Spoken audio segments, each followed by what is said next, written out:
Good morning. We are live at somethingtowrestle.com. And of course, we couldn't do it without the Hall of Famer himself. Ladies and gentlemen, welcome to Something to Wrestle with John Layfield. John, what's going on, man? Yes, sir. I'm still sitting in Bruce's captain seat, and I don't know if I'm giving it up. Actually, if he wants to come back and have it, he can have it. But I'm in it for now. Well, we are excited that you're in it. We had a blast over the weekend. We hope everybody else did too. John and I were hanging out in Waterloo, Iowa at the TNT Hall of Fame. It was a blast, John. It always is. I hope that we have some people come and hang out. And well, let's just talk about the photo we're looking at right now. Left to right there. Tell us what's going on and where you are in this photo, John. We're in the lobby right there. We're getting ready to go eat or something, I believe is what it is, or go to the Hall of Fame for the first visit because some of the guys had never been there before. And from my left to right, if that's how everybody's looking at it, there's James Beard on the far left, famous referee. He's the one who gave me a job. And then there's Mr. Eric Bischoff, of course, Mr. Ron Simmons, Bruiser Brody's widow, and the incredible Thunderbolt Patterson, and Mr. Gerald Briscoe. So pretty good eclectic Hall of Fame group. It was a great group. Of course, we got to honor a lot of there you go. There's everybody who went in. I mean, you see Tank Abbott on the left, Baron Von Raschke, Ron Simmons, David Crockett, Medusa, Eric Bischoff. How about Adam Copeland's trainer? When you really think about Ron's legacy, like a who's who, like if you're from Canada and you wanted to get into the wrestling business, you went through Ron or Stu. You see Hornbaker there, who's done some tremendous books on professional wrestling. His Nature Boy book 2 years ago was incredible. And Jake Hager, man, brought his family, and his induction was a family affair. You stole the show, John. I got to say, man, some of your lines when you were inducting Ron are all-timers. I know we can't repeat them here on the show. That's right. Hey, Jake Hager was great. I thought Jake was hilarious. It's so funny. Absolutely. One of my favorite parts of you inducting Ron Simmons is when you're absolutely destroying Mr. Briscoe in Oklahoma, and then are real quick to correct it. Now, Jake, I'm talking about Mr. Bristow's Oklahoma. Your Oklahoma's, it's okay. It's fine. Yeah, and I thought about that as I was getting ready because I thought, I may say something about Oklahoma here, and I thought, man, Jake looks fantastic, and he's like in great shape. So I had to differentiate which Oklahoma I was talking about. I wanted Jake to know that I was not talking about his Oklahoma. I was talking about Mr. Briscoe's, the one with the meth labs and the bingo parlors and all that stuff, and people that don't know how to read and like few teeth. That's the Oklahoma I was talking about. It was a great time. We hope that you will join us next year. And I hear there might be some changes coming next year, some exciting changes, John. So I'm excited. I hope that you will join us next year. It's probably one of the best values in professional wrestling. If you're looking for a really laid-back experience, Waterloo is probably what you're looking for, don't you think? I think so. It's such a fun experience. I mean, talk about bang for the buck. You had mentioned that phrase, and it was just incredible. You had so many great seminars, so many great things to go to.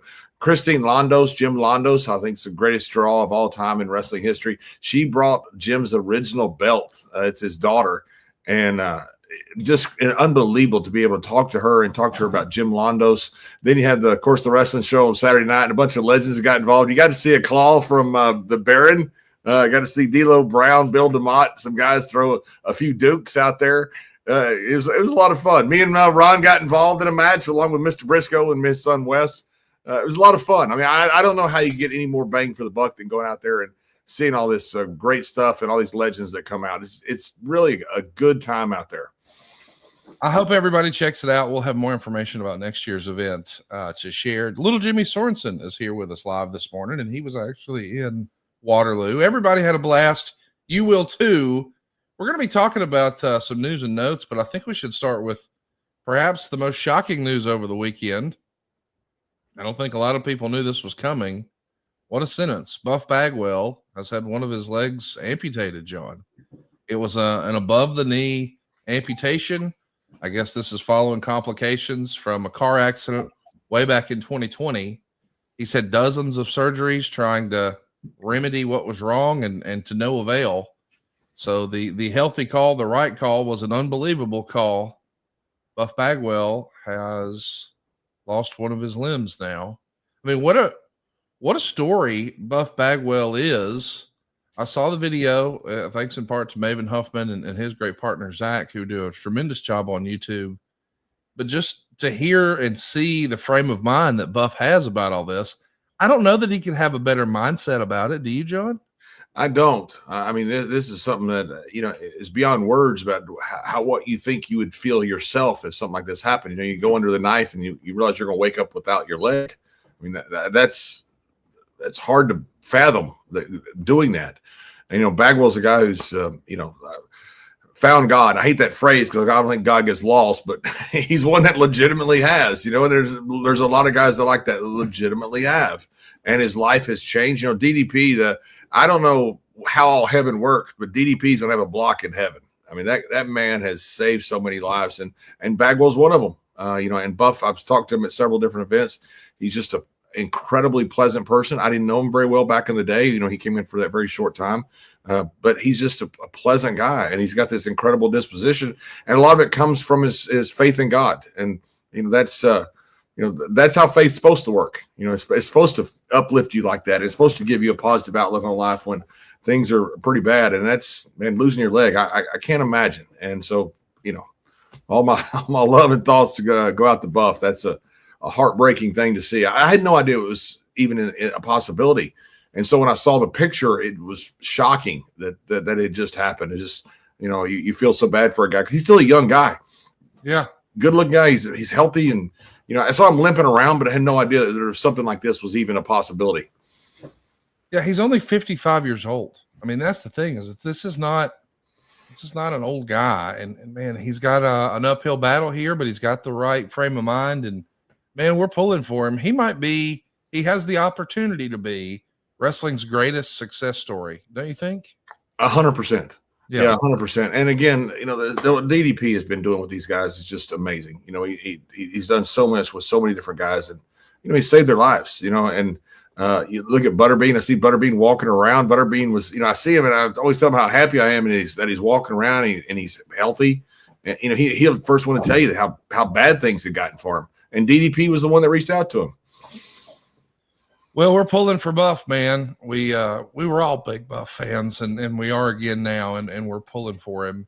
We're also pulling for TNA. I don't know if you saw last night, John, but they set their new company record for attendance in Elmont, New York.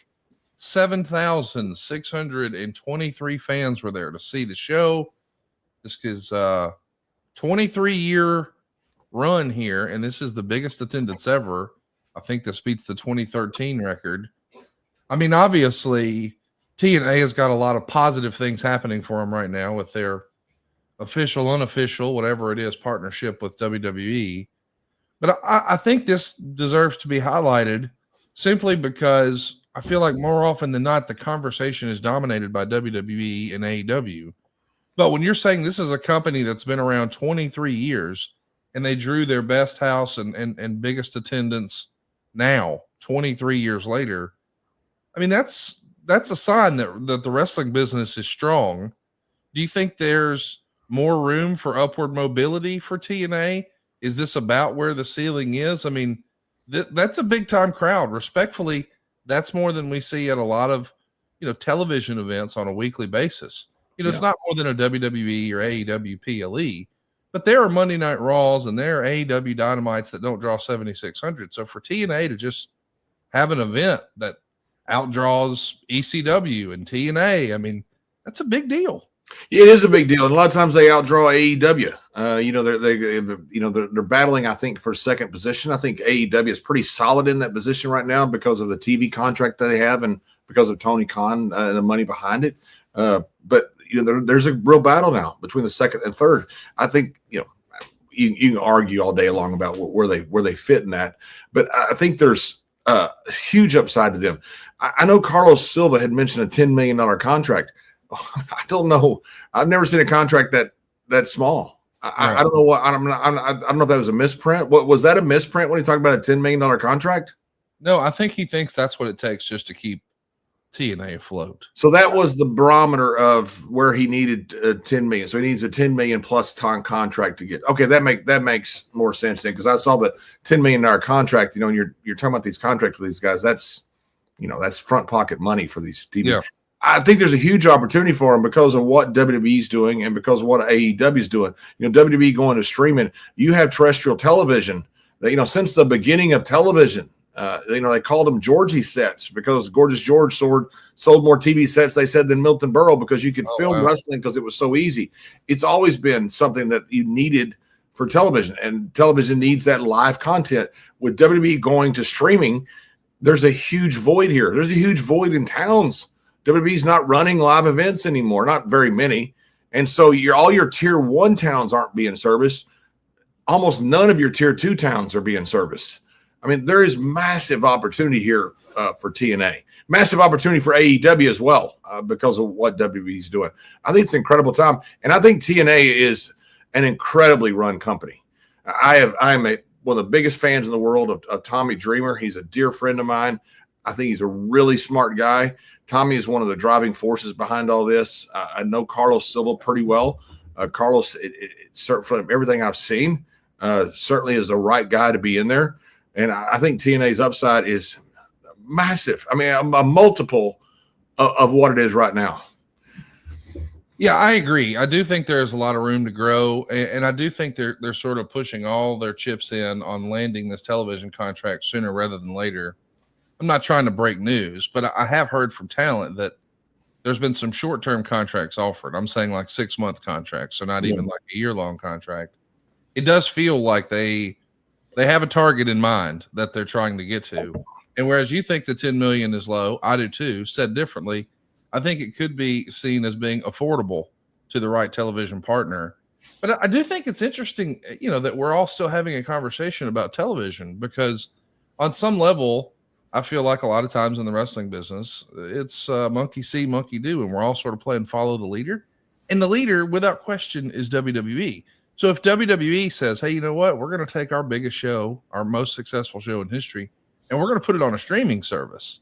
Well, now you've taken your North American television priority and you've sort of moved it to a global priority. And now you've got a global release through Netflix. I almost feel like the move to go to global makes more sense. And I get revenue wise, yes, certainly you can probably get a bigger, richer guaranteed contract from a traditional television company here in America, but you're still going to have to figure out all of your international distribution. Yeah. So I still think you've got to have that, because wrestling is no longer a territory system. But I think so many times when we're talking about wrestling promotions, we talk about North American TV, sort of ignoring everywhere else. And respectfully, TNA's probably had their greatest success in the UK. So do you think that North American TV is more important than an app, a global app partnership?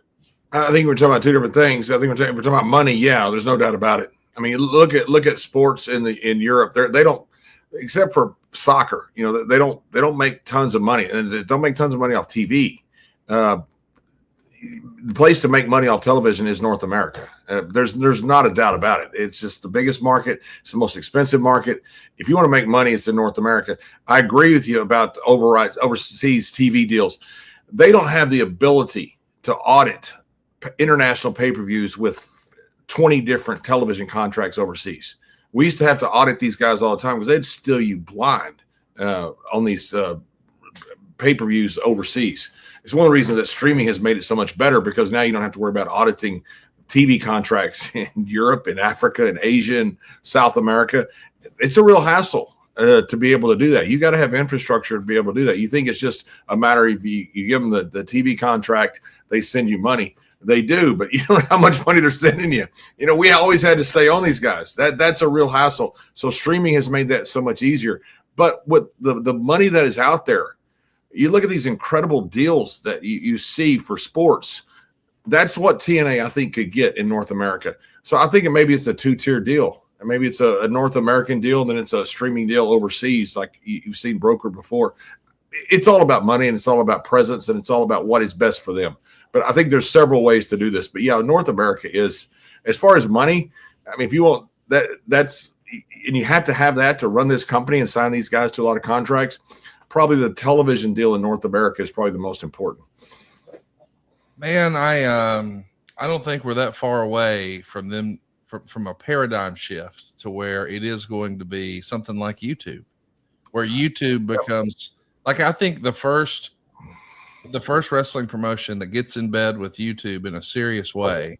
And maybe that's as simple as you just go bring in your own sponsorship. But man, YouTube is gaining steam faster. Television networks are getting smaller. It feels like there's a push that direction to me. I'm pulling for TNA. I think it's good for wrestling. Hey, something else I want to mention about that show before we move on. There was something that caught my attention on the pre-show that I thought, I've never asked John about that. The former Enzo Amore. We know that Enzo was over like Rover in WWE. He and Big Cass, man, you were doing commentary for a lot of their stuff. And man, that crowd was hanging on everything they did. And then, of course, we know life happened. We see what Big Bill is doing in AEW these days. But people have wondered, hey, what's next for Enzo for a long time? He was on the pre-show here on the TNA show as a 6-man. But I kind of am curious to hear, what was your experience like with Enzo back in the day? And what do you hope is next for him now in 2025? My experience back in the day, and I've also dealt with him a lot with West Side Gun, and I've seen him around at different places. We both have gone to the same stem cell place with AJ Caprio up in New Jersey. And so I've seen him up there when I went up there for my stem cell stuff. I really like Enzo. I liked him back then. He's a good guy. He's a very, very respectful guy. I mean, incredibly respectful guy. And he's a pleasure to be around. He's a very talented guy. We were there the day he got fired. Me and Ron just happened to be there for a backstage segment, and Enzo was there with us, and we'd done this whole segment for a couple hours, and all of a sudden, I believe it was Dave Kapoor came up to him and said, "Hey, Vince needs to see you." And you could tell the way he said it. I looked at Ron and said, "He ain't coming back." And Ron goes, "He's gone." And that was when all those allegations had come out, which I think that he wasn't convicted of anything, was he? No, I don't believe so. I don't believe he was convicted at all of any of it, but that's the day that they let him go. And we had all this stuff with him with the APA. We had a great time putting it all together. It was a lot of fun. And then all of a sudden, that was the second that it came in there and went to Vince, and that was it. And I didn't see him until several years later when, he was, I guess, cleared of all the stuff that he was, the allegations, I guess is what it was. But I like Enzo. I think he's incredibly talented. I think there's a huge spot for him. And I don't know what happened. I mean, here's a guy that was really over, and then all of a sudden nobody uses him. It's pretty crazy that you got a guy that can get over, and whatever happened that nobody ended up using him after that for a while. I'm glad he's back. Yeah, I mean, listen, I kind of feel the same way. And I know that we're both going to get some backlash online. But, hey, if a guy was allegedly charged with crimes, and then if he really was exonerated, I get that sometimes we decide that we're going to be the moral authority in pro wrestling. But I think the fans should decide. Like, people deserve a second chance, and I don't know if people want to see you, they'll pay to see you. And I think there are people who will pay to see Enzo. Like, I have some casual wrestling friends in my life, and like one of the big things they always talk about is the one-day reunion of Enzo and Big Cass. And I saw a couple of years ago when Big Bill was on the AEW show at Wembley. Man, the whole crowd was going bananas for him. And respectfully, a lot of that was born out of their love of that duo. So I think if and when that happens, somewhere aside from a Jericho cruise, but somewhere with a real, they're both under contract to this company and they're going to be on TV. I do think that's an opportunity, John. I think it is too. And by the way, speaking of opportunity, I've got my Little Briscoe. Okay. This is Little Briscoe making his podcast debut. My gosh, who would have thought you were sponsoring cats? For years and years, we thought you were a dick. I mean, like a Blue Chew level dick. And we want you to enter the room dick first. Blue Chew's not just a tablet. It's a cheat code for your crotch. Stronger, harder, longer lasting. Like somebody gave your downstairs a pep talk and a gym membership. Blue Chew is the original brand offering chewable tablets for better sex. Yesterday, I popped a Blue Chew on the ride home, and now TSA refers to me as sir before each and every pat down. Guys, this isn't just about performance. It's about your legacy or your third legacy. Give her group chat something to talk about. Nothing makes you more of a legend than a little Blue Chew. Go discover your options right now at BlueChew.com. And we've got a special deal for our listeners. As always, get your first month of Blue Chew free. Just use the promo code WRESTLE at checkout and pay $5 for shipping. That's it. Join Blue Chew's mission to upgrade humanity one thrust at a time. Head right now to BlueChew.com for more details and important safety information. And we thank Blue Chew for sponsoring today's podcast. Third legacy. I like that. You like that? That was really well done. That was outstanding, by the way. I'm excited for us to talk about today's topic. Hey, but wait, now first, before we go though, I want to say something because somebody sent me a note on social media. It used to be Twitter. I'm used to calling it that, and said, "I hope they finish this storyline with so and so, unlike they did with JBL." So I want to tell people that last night at the show, I was supposed to be there, and initially, and I was supposed to have a really a part that people wouldn't have believed how big it was, but that did not work out. So there's a reason. The reason that got ended in TNA it wasn't because of me. Maybe it was maybe because I'm not any good, but it was a decision made by somebody who's no longer there. Okay, I'm trying to. You can ask me whatever you want. I'm trying to tiptoe through the tulips here. Yeah, because you know what all happened. Well, but I don't know what we're supposed to talk about or not talk about. Yeah, correct. Yeah. So what happened? I'll tell kind of the basic story. I love Tommy, and Tommy was not the one who made the decision. I was supposed to have a real escalation of what we were doing at TNA. We had the whole thing planned out, and I don't want to take any thunder away from what these guys are doing now, because it's not about me. Those guys did a great job last night. Very happy for all of them. I think Santana, Trick Williams, the Hardys. I mean, these guys are rock stars, man, and I think they're going to do incredibly well. But I really loved being a part, and I was supposed to be a part going forward. And all of a sudden, I'd agreed to what I was going to do, and there was a huge escalation that was happening. All that stuff was going somewhere. I thought everybody was, and it was going somewhere. And I thought I was very, very excited about it. I was training for it. I'd gotten in really good shape for it. I was ready to go. And then they called me one day and said, "Hey, we're changing our mind." And that's their prerogative. Somebody's no longer there. It was not, it was not Tommy and Carlos, because those guys I think are fantastic. And I want to say that because those guys were once very much a benefactor to me. And when they said it was just something that, it's just business, what they wanted to change, but I thought it made absolutely no sense. And the person that said it is no longer there. And what they changed it to never happened. So I think in hindsight, I was 100% correct. Because nobody else wanted to do it either. But I never got brought back into it, after that. So there's a reason that it all kind of got put on not on the back burner, got taken off the burner completely. Listen, I think my attitude is usually I want to try to be a net positive for wrestling, and we're always talking about the positive stuff. I mean, we even started this conversation today about TNA saying, man, look at how great the wrestling business is. They set an attendance record. But respectfully, I don't know that they are super serving their fan base. I went to see how the fans were feeling about the show over at cagematch.net. And I realize I'm only talking about at this point 49 different people who voted in this. But I think we would all agree that the people who watch a wrestling show and then run and log into their account on cagematch.net, those are the 1% of the 1%ers of the hardcore of the hardcore fans. And on a scale of 1 to 10, the average rating for the show is 2.94. And I think a lot of that is based on the main event. Let me explain. The first match on the pay-per-view got a 7.82 rating. As we progressed, the X Division match got an 8.27 rating.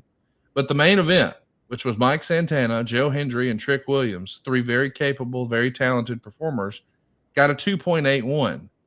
And that tells me the fans just weren't happy with the creative.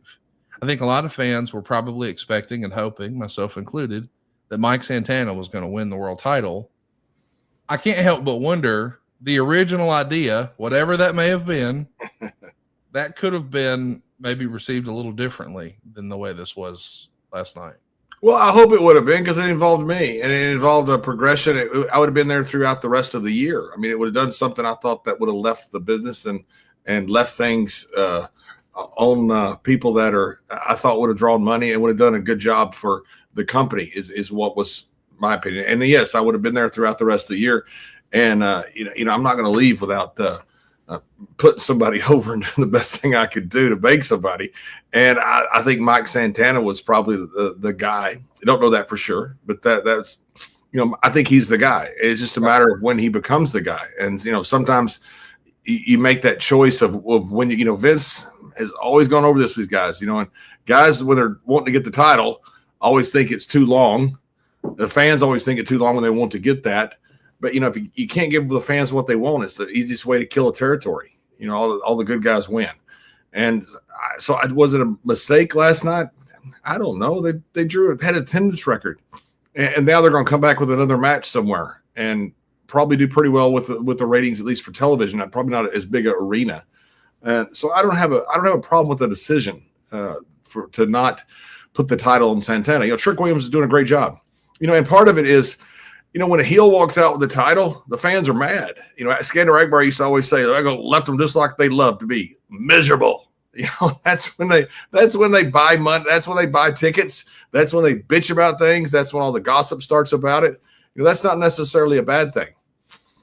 I think their creative has been fantastic. I think Tommy has done an incredible job. So I'm not going to. I have no idea what their creative is going forward, and I have no idea if Santana is the guy. It feels like he is. You also got Kazarian out there. So there's a lot of moving parts out there, and a lot of good moving parts. But what great options! I think Trick Williams is doing a great job. And what happens next? Does it go to Kazarian? Does it go to Santana? Those are really good options.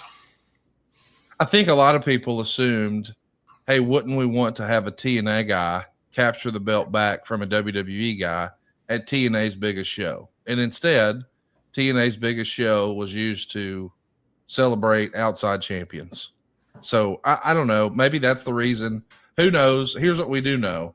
Mike Santana's the man. He's going to be one of the biggest stories in wrestling. If you're familiar with his tag team work, you're going to love his singles work as well.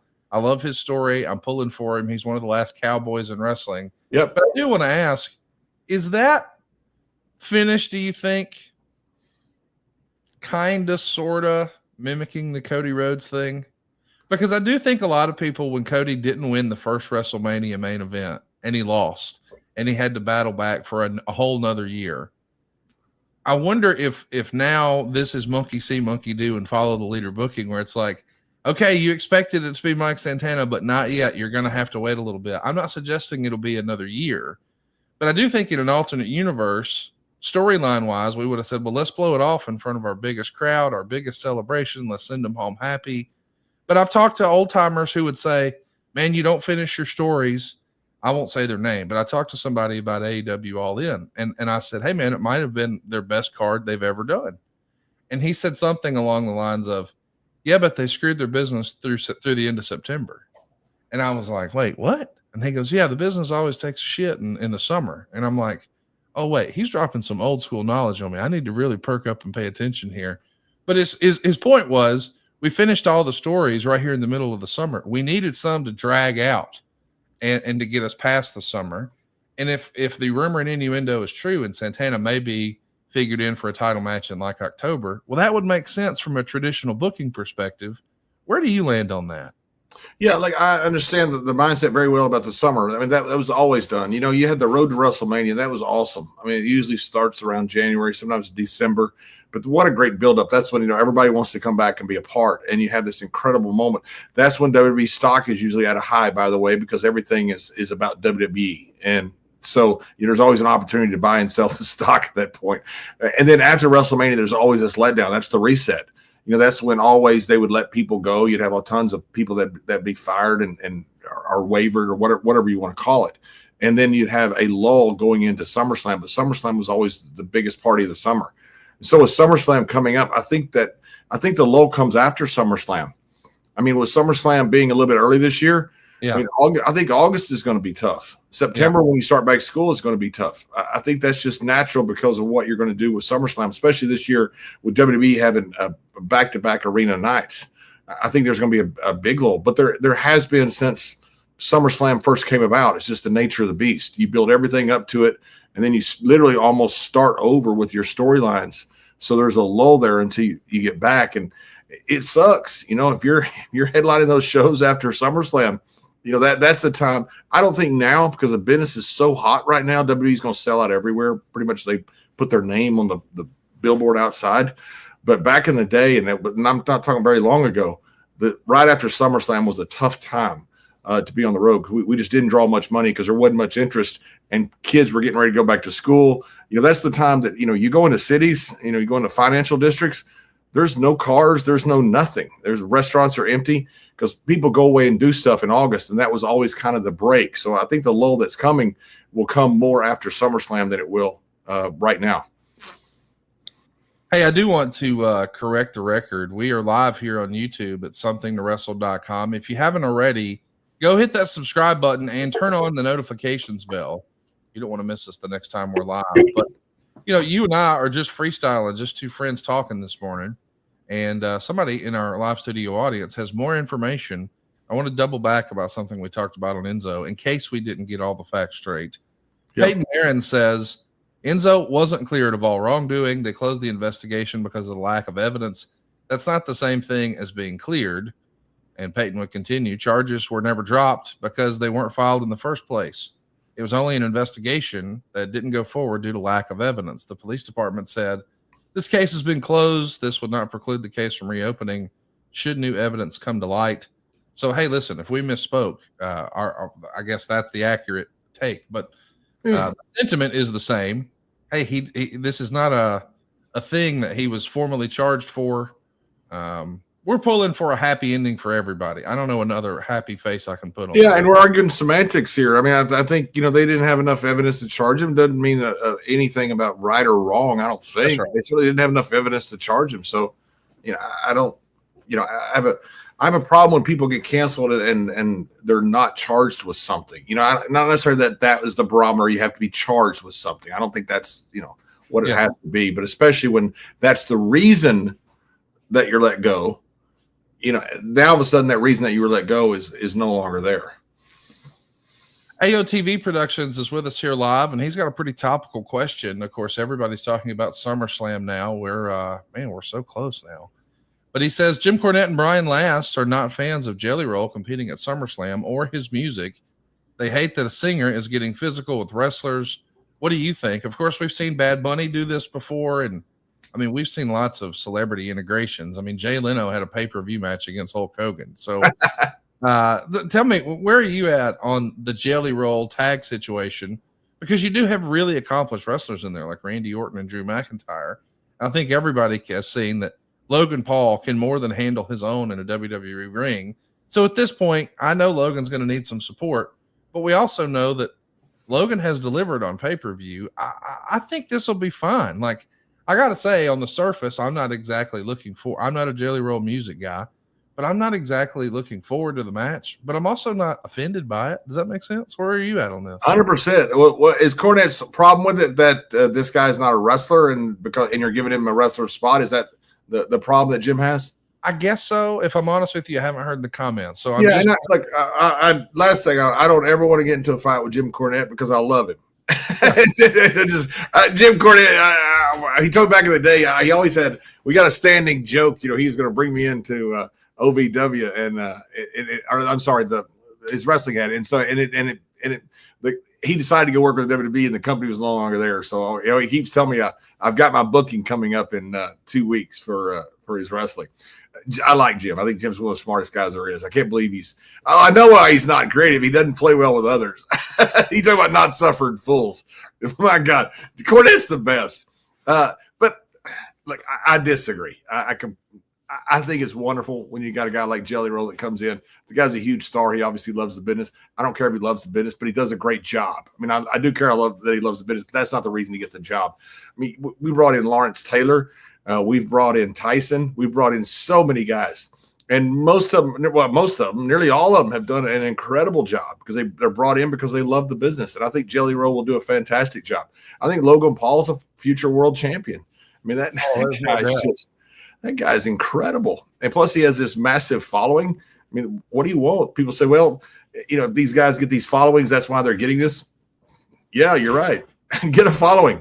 You know, if your company is too big and your ratings are so high and you don't need guys like this, then they won't be there.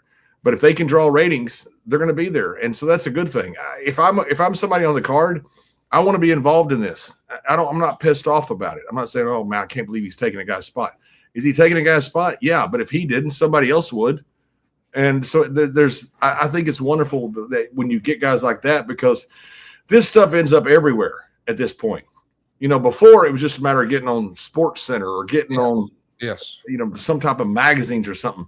Now all of a sudden these guys got hundreds of millions of followers on social media. You do a billion follows with a billion likes and favorites and all that stuff you do with this stuff. This has been done since the beginning of wrestling. Back in the day, you had Bronco Nagurski coming in, you had Primo Canera coming in. I mean, you had so many different guys that would come in, and this is going on. This happens more often than not. Yeah, I mean, listen, if anybody can bring new eyeballs to the product, it's a win. So that's the reason Jelly Roll's in the spot. My understanding from watching a Triple H interview is that Jelly Roll actually tried to be a wrestler once upon a time, way back when. And I think I read that he grew up going to OVW wrestling, and I thought, well, he really? But still, he's an independent wrestling fan who has had a passion for wrestling for a long time. And I think the way I've heard the story is, since he's lost a bunch of the weight, he's got like a bucket list of things he wanted to do. And he saw other musicians and other celebrity integrations having fun, and he wanted to do something. If you're WWE and you've got a guy who's got this massive influence, and he says, hey, can I do something? And anything he does on your show is going to add eyeballs, and respectfully, he's probably also not going to beat you up financially because it's something he wants to do. So you're getting a great value for a lot of attention. I see it. It makes sense to me. I get it. But I also understand why you would say, oh, that's not the way it's supposed to be. Yeah, but if you're a promoter, that is the way it's supposed to be. Yeah, it's about putting people in seats. It's about getting eyeballs on the product. And by the way, the punch he threw the other day, I watched the clip of it. It was good. It looked like he knocked the guy. I forgot who it was he punched. It looked like he knocked the guy out. He may have, but it looked good. And Logan Paul's punch on him looked good. I mean, it's not like you're getting in there and embarrassing the business. You're getting in there and going, wow, wish some of the boys do a punch like that. Well, SummerSlam is going to be an outdoor stadium show. So we hope that before you go, you pick up your Mando. We talked about that good-looking punch from Jelly Roll. Looking good is one thing. Smelling good is another. And Mando was created by a doctor who saw firsthand how normal BO is just really being misdiagnosed and mistreated. It's been clinically proven to block odor all day long and to control odor for up to 72 hours. Mando has a bunch of different options for you. I really like the solid deodorant stick. They've even got a new one I want to brag about. It's called Mando Deodorant Plus Sweat Control, and it's really fantastic. It's formulated and powered by mandelic acid to stop odor before it even starts. But they've also got a spray deodorant. It's aluminum free, which makes it ideal for all those hard to reach places. Here's how it works. I think you use the stick under your armpits. Use the spray or the cream tube between your butt cheeks, around your schnitzel sack, where all the gimmicks get together. All the products from Mando, they're baking soda free, they're paraben free, and they've got great scents. Things like bourbon leather, clover woods, Mount Fuji, or Pro Sport. I absolutely love this product. I know you will too. How do you beat controlling odor for 72 hours? How do you get stopping odor before it starts? I mean, every other deodorant you've ever had, here's what it's for. It smells good, and you hope that its smell that is good is stronger than your smell that is bad. I know that's super simplistic, but what we're doing here is we're changing your pH, and that's the reason this works so great. I'm a real believer in this product. They've had a female version of this for a long time. I'm glad the guys are in on the action now. And if you're ready to try America's #1 whole body deodorant, I want you to know you can find them in Walmart and Target and all the other retailers. But for the best deal, go right now to shopmando.com. That's where you'll find the Mando starter pack. You need to get it. It's got the solid stick deodorant and the cream tube deodorant, plus 2 free products of your choice. They offer you a mini body wash, which is cool, but I love the deodorant wipes. And you even get free shipping. And right now, just because you listen to this show, you get 20% off site-wide with our exclusive code. Use the code STW at shopmando.com for 20% off plus free shipping. That's shopmando.com, shopmando.com. Please support our show and tell them we sent you. Mando's got you covered.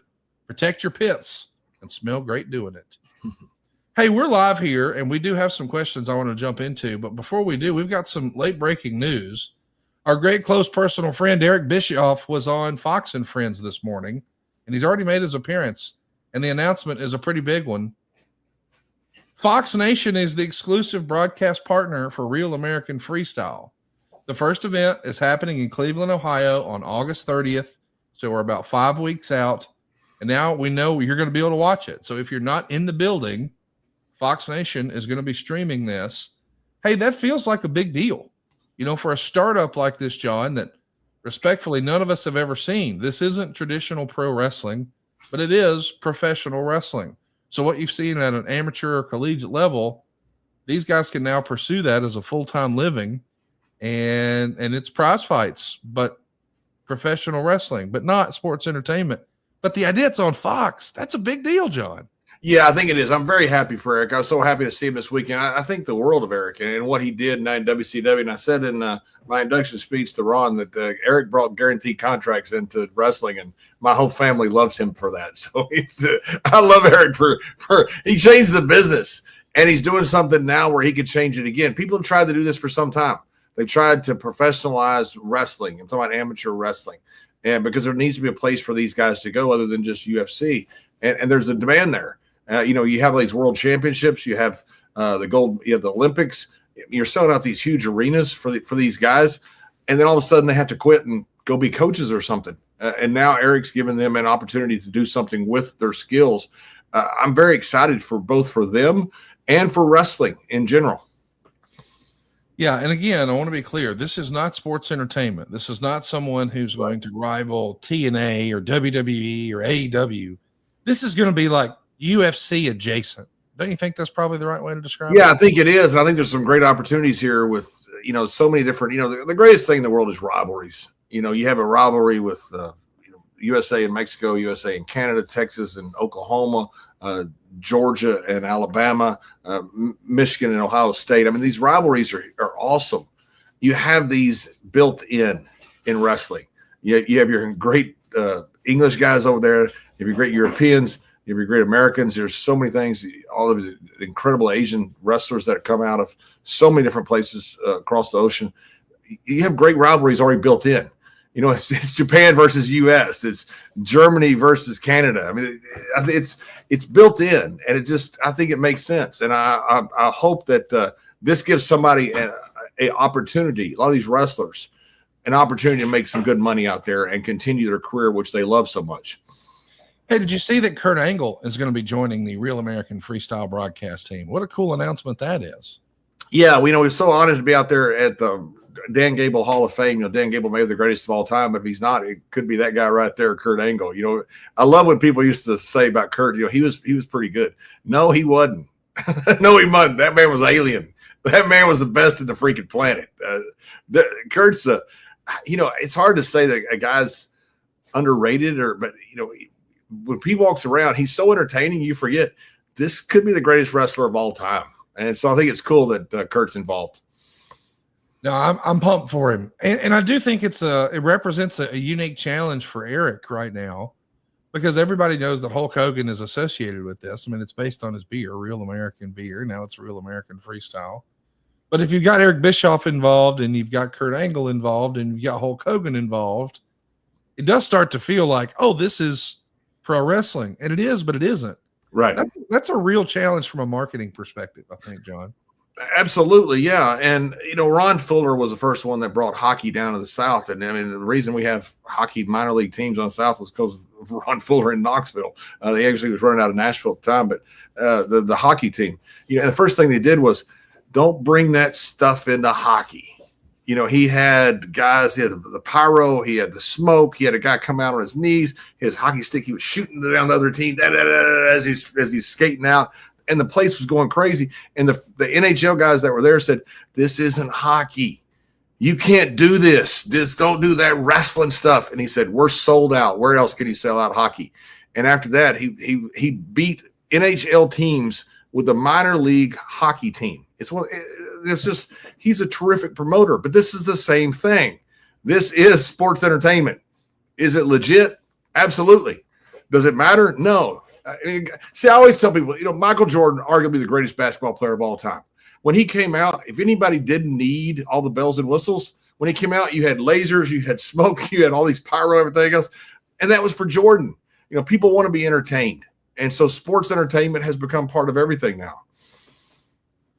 We are live here this morning, and we've got a fun question I know you'll have fun with, John. Anti-Antifa NS says, is Bruce okay? Compared to what? Yeah. Compared to what is the right answer? I love that so much. Yeah, Bruce is fine. Yes, I talk to him all the time. So I have no idea when this is Bruce's chair. It's actually not his chair, figuratively, but he can have it back anytime he wants. But I talk to him all the time, and so far he has not claimed it back. I mean, I do have some breaking news I can share with everyone. He has given you and I and Silva inadvertently the return date, but I don't even want to say it because it's so funny. Because if you give Bruce's return date here and you put horse shit here, it's pretty much Who knows? Same. Hey, Mr. Epic is with us here live, and he's still buzzing about the big TNA event. We saw last night Bubba Ray Dudley come out and basically throw down a challenge to the Hardys, asking for the Dudleys and the Hardys to be one last great tag match. Mr. Epic wants to know, any way you think Edge and Christian can be involved with the Hardys and Team 3D? I think Chris Van Vliet said this past week he feels like Adam Copeland's contract may be up in October. I don't think that that's true for Christian. I don't even know if that's true for Copeland. But, I mean, would you like to see the three-way one more time? Or even just this, Dudleys and Hardys? Like, if that was really going to be the Dudleys farewell match, and I don't have any inside information, but when Bubba said the last match or whatever he said, I think a lot of people are wondering, hey, is that going to be it? Is that the last Dudley thing? Would you want that to be a two-way, a three-way? Should it be with a younger tag team? Do you like the nostalgia? What would you as a fan prefer, John? I like the nostalgia. And we saw, Adam Copeland this weekend. He was inducted in Ron Hutchinson, and Adam, as you would expect, did an incredible job. Yes. He looks fantastic. Yes. He looks absolutely fantastic. And I have no idea of his contract. I doubt it would work out. Obviously, I don't think he would be able to go and do it as long as he's with AEW. But I think it'd be fantastic to have those guys. And I've thought for some time, because I've heard the buzz, backstage from all the guys involved about a potential Dudley versus Hardys match. And I think it makes perfect sense. If you could get Edge and Christian in there, oh my God, man. Those guys that, I don't understand it. Me and Ron were back then too. We're a little older than them, but those guys are still doing it and doing it as well as they've ever done it. It's absolutely amazing. I go to see it at these signings and I see these Hardys, the lines they have.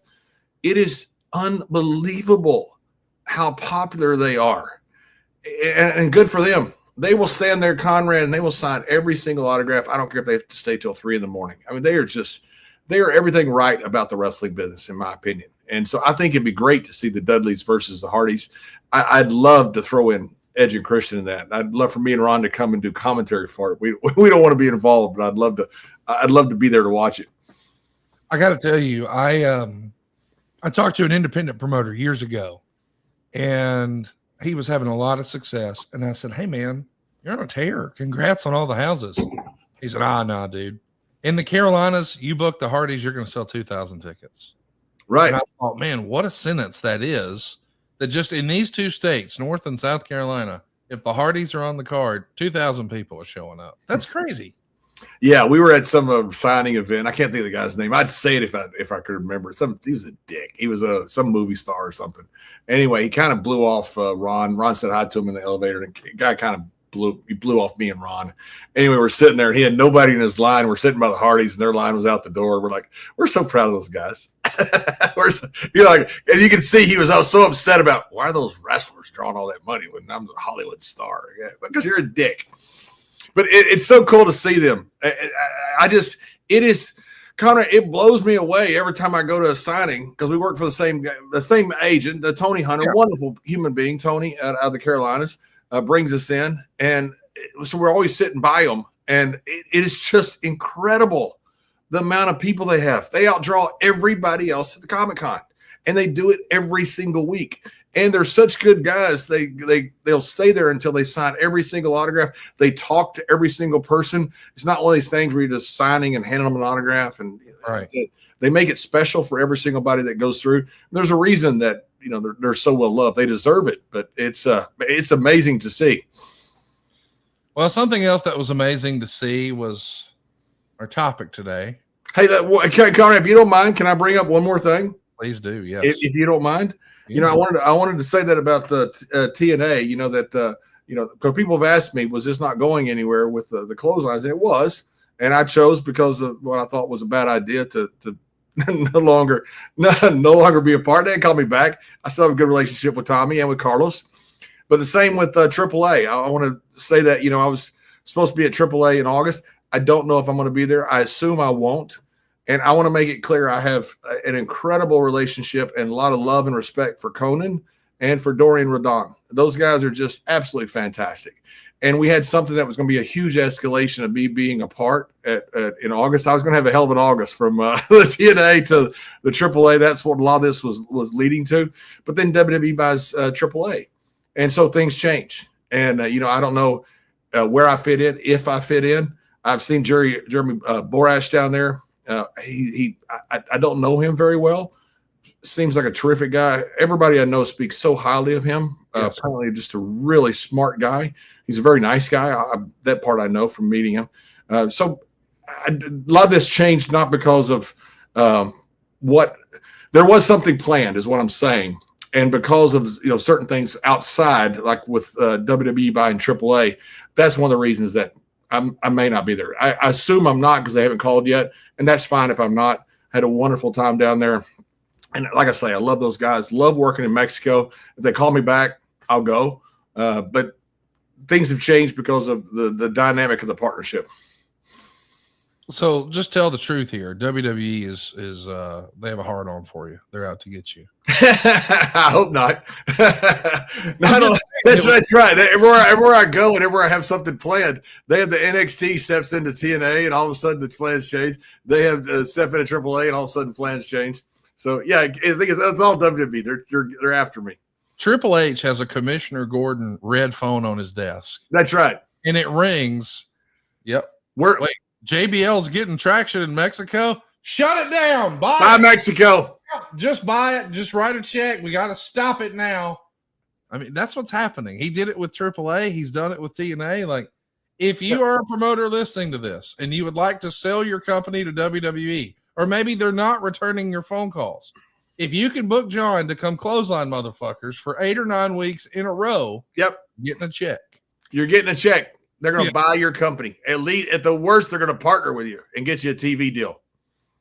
The rumor and innuendo, and maybe I'm realizing this might be our Scooby-Doo moment live on YouTube right now, is that you were a secret undercover agent working for Triple H on behalf of WWE to go to all these different territories, and now they're all magically coming into the fold. Where are you showing up next, and how long have you been on double secret probation with WWE? Yeah, exactly. I love the second part of the question. And how long have you been this secret agent? Yes. I've actually got a plan in December of setting up what could be a border war. Funny how that might work down in the border. But I've also just got a call from some guys over in the UK and Ireland about coming over there. So I guess that same thing. They want to sell their company to WWE, and they know bringing me in will get that done. Well, we hope it happens sooner rather than later. I'm excited to see you get that shoulder warmed up. Well, I've got a plan now. I've just had to redo it because the plan was supposed to come to fruition, like I say, yesterday at AAA in Mexico, and that's changed, but that's okay. That's what happens in life. So I do have a backup plan that I think is pretty cool. I was talking to Ron about it this weekend, and I think I got a pretty good idea that maybe just as big or bigger. Hey, by the way, since we're just BSing here before we jump into our topic, I want to give a plug for your Beers with JBL and the Boys. Beers with the Boys with JBL. Man, it was fantastic. I had a blast. But I didn't expect to be a part of it.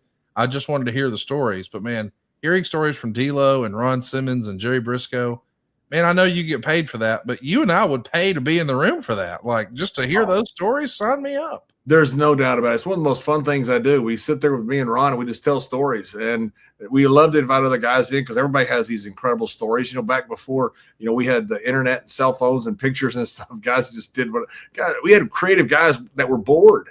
It wasn't just about you were going to record it and get stooged like you're at a Coldplay concert or something. It was the fact that you were bored because you didn't have stuff to do. And so, guys, that's why some of the stories are so wild. And we sit there, we tell all of them. We don't call nothing. We tell you everything that happened exactly as it happened, and just have a fun time doing it. We don't record it, and so we can just say whatever we want, and and it's a lot of fun. It was a lot of fun to have you be a part of it. Something that I hope is, or I wish maybe wasn't recorded, was Backlash 2006. If this doesn't immediately come to mind and you remember exactly what it is, all I've got to do is say this is, I believe, the first and hopefully last time that God had a match on pay-per-view. What are we even talking about? I mean, when you first hear this idea that Vince McMahon wants to do a tag match with Shawn Michaels and the Lord. You say it like that, that makes it sound better. Like I say, and the Lord. That sounds much worse. I mean, I understand some ideas sound good on paper, but did this one ever sound good anywhere, John? We thought it was hilarious. I mean, we thought, Vince is nuts. I mean, nuts. And I think in a good way. I'm not taking a shot at him with that. I love Vince. And I love I'm talking about the creative mind of Vince. Yeah. He did some of the craziest things just unimaginable. He would sit there sometimes in meetings and you would see him and he's half bored, and all of a sudden an idea would pop up and he'd come up with something. And he would just, we had, it was Tyler Breeze and Fandango, and we had a match with him one time, and I was in there in the creative going over because I was a commentary and need to listen to creative. And Vince had an idea to have him at the middle of the match put on disguises and use mops and all this stuff. People were looking at Vince like he had 18 heads. Like, these guys are getting over. They're good wrestlers. This is their big pay-per-view, and you're going to do this to them? The whole room was against it, and I was against it too. But I didn't say anything because I'd argued with Vince before, and I thought this isn't a hill I want to die on. And Vince's like, no, we're going to do it. We're going to have a mustache. We're going to have like a detective. We're going to have mops. And oh my God, those guys were so depressed that when they heard about it, and they went out there and did it, and the damn thing got over like $1 million. And we're all sitting backstage, and I was sitting by Road Dogg, and he goes, well, he was right. Yeah, and Road Dogg was one of the loudest ones because Road Dogg would stick up for guys. Road Dogg was good about that. And Road Dogg was one of the ones butting head to head to head. And Road Dogg was the first one to say, I was sitting by him when he said it. He goes, well, the old man was right. He does some of the craziest stuff. I'm not sure he was right about this one, but when we saw it, there he is. Can you believe this, Conrad? No. I mean, the idea that we've got footage of Vince walking around a church and doing some really sort of campy stuff, and then even the match itself, it's Vince and Shane against Shawn Michaels and God. That's the graphic right there. That's, I guess, God's on the right-hand side of your screen.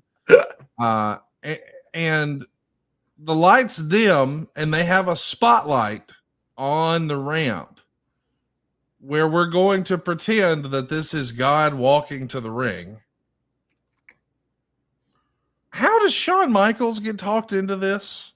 Because it does feel like on some level, this was Vince.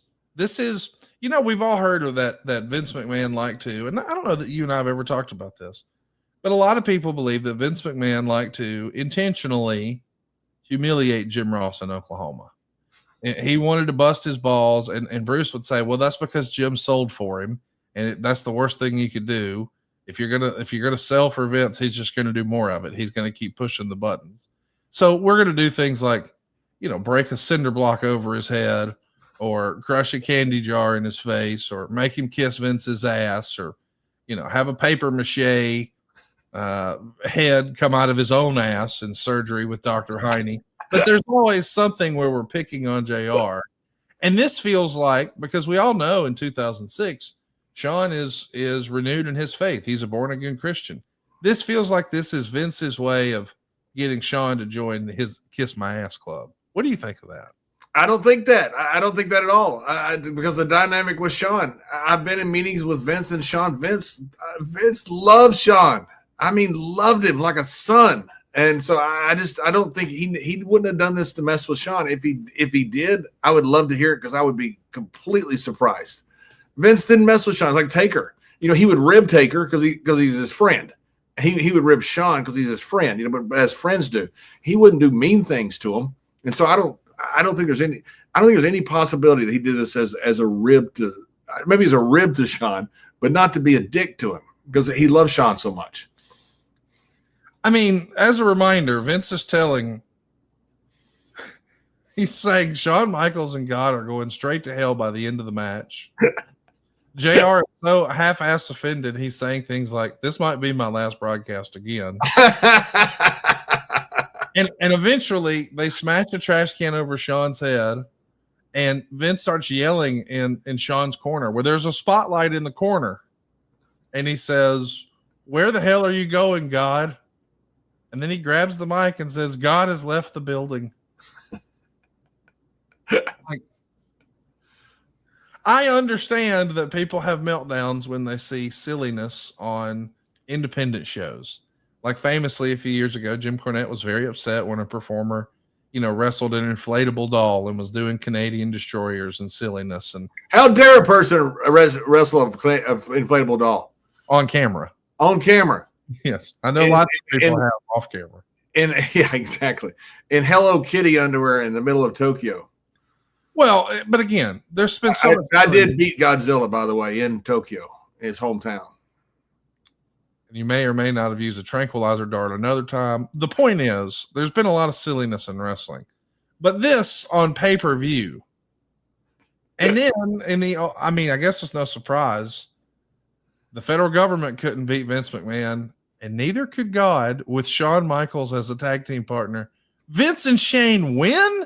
What are we doing, John? Come on. Did he pin God at one time, or did God leave?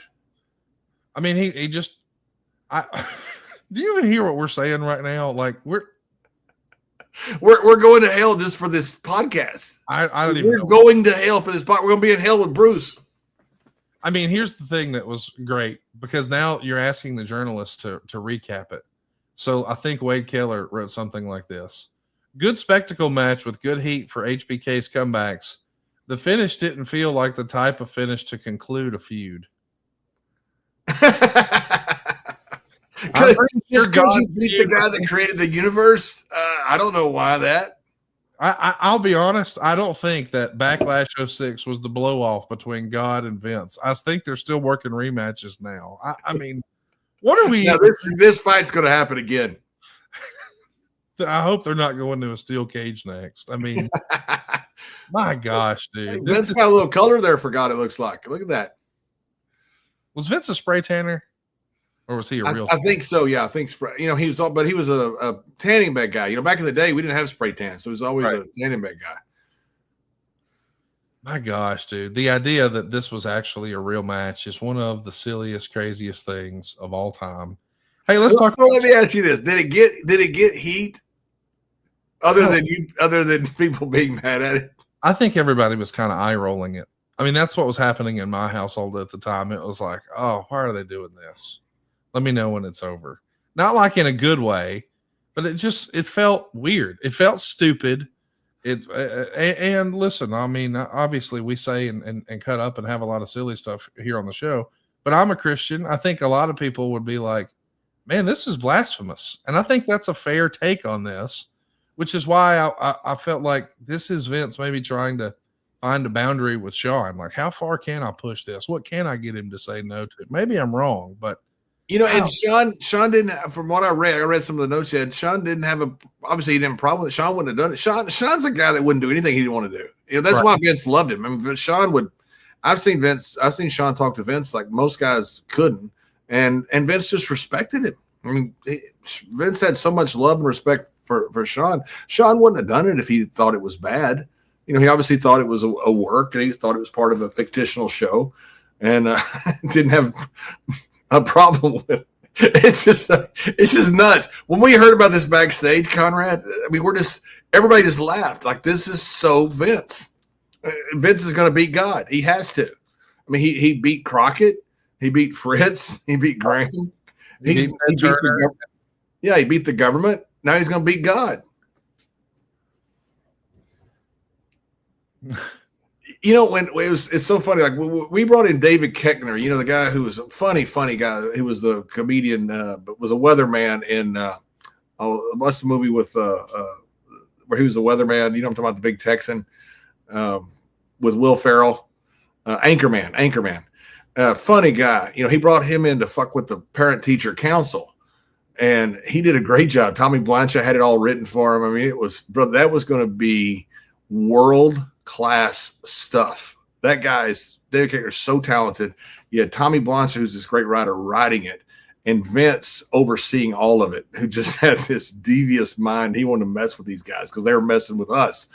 And all of a sudden, when they saw that, they backed off completely. It was just like they threw their hands up, like, guys, we have assaulted a sleeping giant, and we didn't know it. We are backing off. We don't care what you do. I think that's what Vince thought about, kind of like all this with God.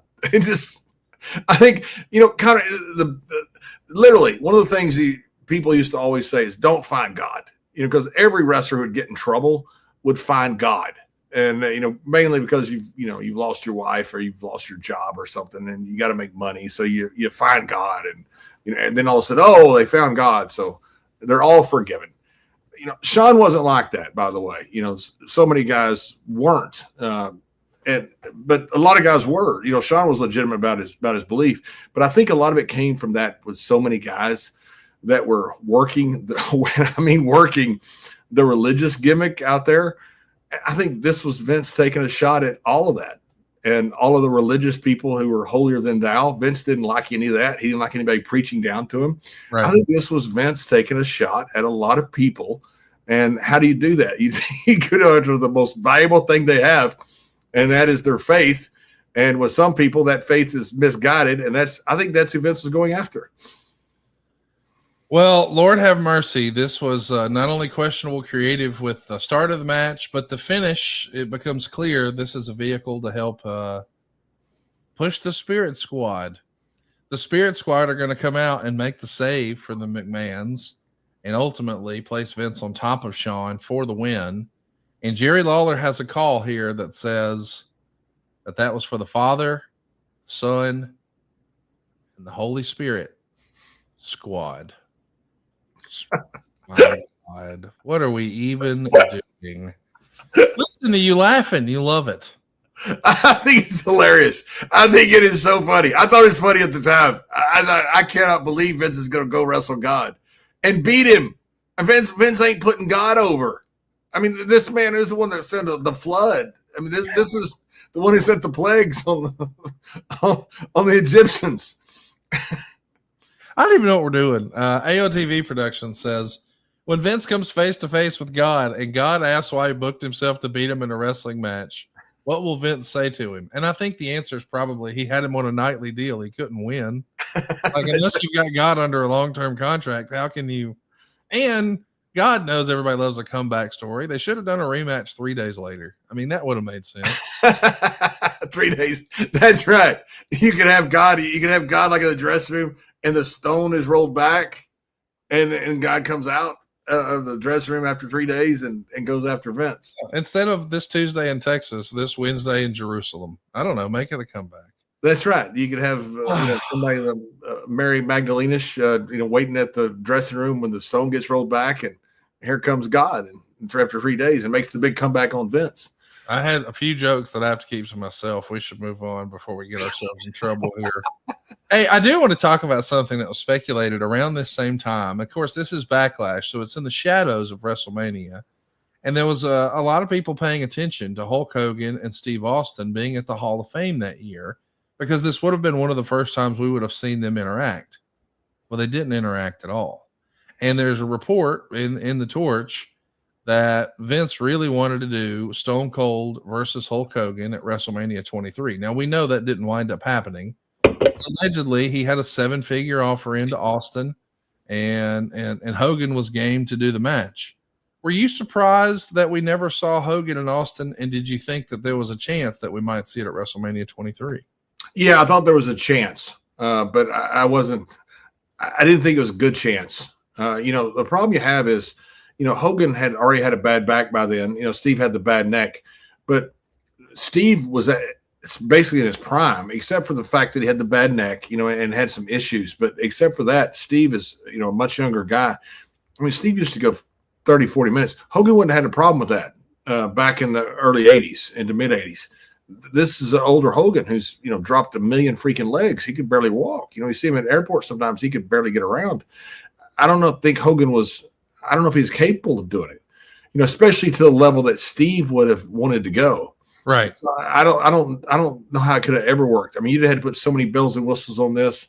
I just don't know. And they would have done it, but I just don't know how you could address this up enough, especially to make Steve be satisfied with, Steve's a very proud guy, as he should be. And he's one of the greatest workers of all time, not just one of the greatest draws of all time. We couldn't get Steve when he was on top to go under half an hour, no matter where we were. He loved to wrestle. I mean, just loved to go. And to get him out there and to say, hey, because you have a guy who's a little bit injured here, we're going to have to hold back for his big comeback match that they hadn't seen him in years in the ring. I just don't think Steve would have agreed to that. Let's talk a little bit about some other news and notes from the time, and this is going to be uncomfortable. We're live here on somethingtowrestle.com, and sometimes these stories get into areas that I'd prefer us not to talk about, but it is what happened, and it's out there now, so we should talk about it. Wade Keller had this report in The Torch. Undertaker is still said to be hot at John Laurinaitis for not notifying him that Bob Orton had tested positive for hepatitis before Bob was scheduled to blade in the ring with an angle with him. Taker has since tested negative, but Laurinaitis shouldn't have let it happen in the first place. There are at least 2 WWE personalities who appear on camera who have hepatitis and aren't written into any physical angles for fear that even a bloody nose or inadvertent cut could lead to a transmission to someone else in the ring. The NBA has a strict policy of stopping games and requiring players to clean off any blood and cover any cuts before resuming play. By contrast, one of WWE's top executives knowingly let one person with hepatitis bleed around another wrestler. So listen, this feels weird to even discuss because we're talking about someone's medical situation, but so I want to table that piece of the discussion and instead talk about just cleanliness in wrestling. If you're an MMA fan or mixed martial arts fan of any sort, you know that Ben Askren has been in the fight of his life this year, and I believe it was born out of a staph infection. So that was more often than not, if someone in his athletic background comes from it being a dirty mat. And there were lots of territories through the days where you would see that same canvas, it feels like used over and over and over again. It's not like WWE on TV where they've got 5 or 6 canvases and they're changing it between each match. We've certainly improved a great deal. But once upon a time, man, you had to, the way I've heard it, John, is guys would wash each other's backs in the shower. Now that sounds kind of sus outside of the bubble, but if you understand, hey, I may have been wrestling on a dirty mat, and this is for my health and wellness. Not like, oh, it feels good, I've got an itch, but I don't want to get sick and damn near die.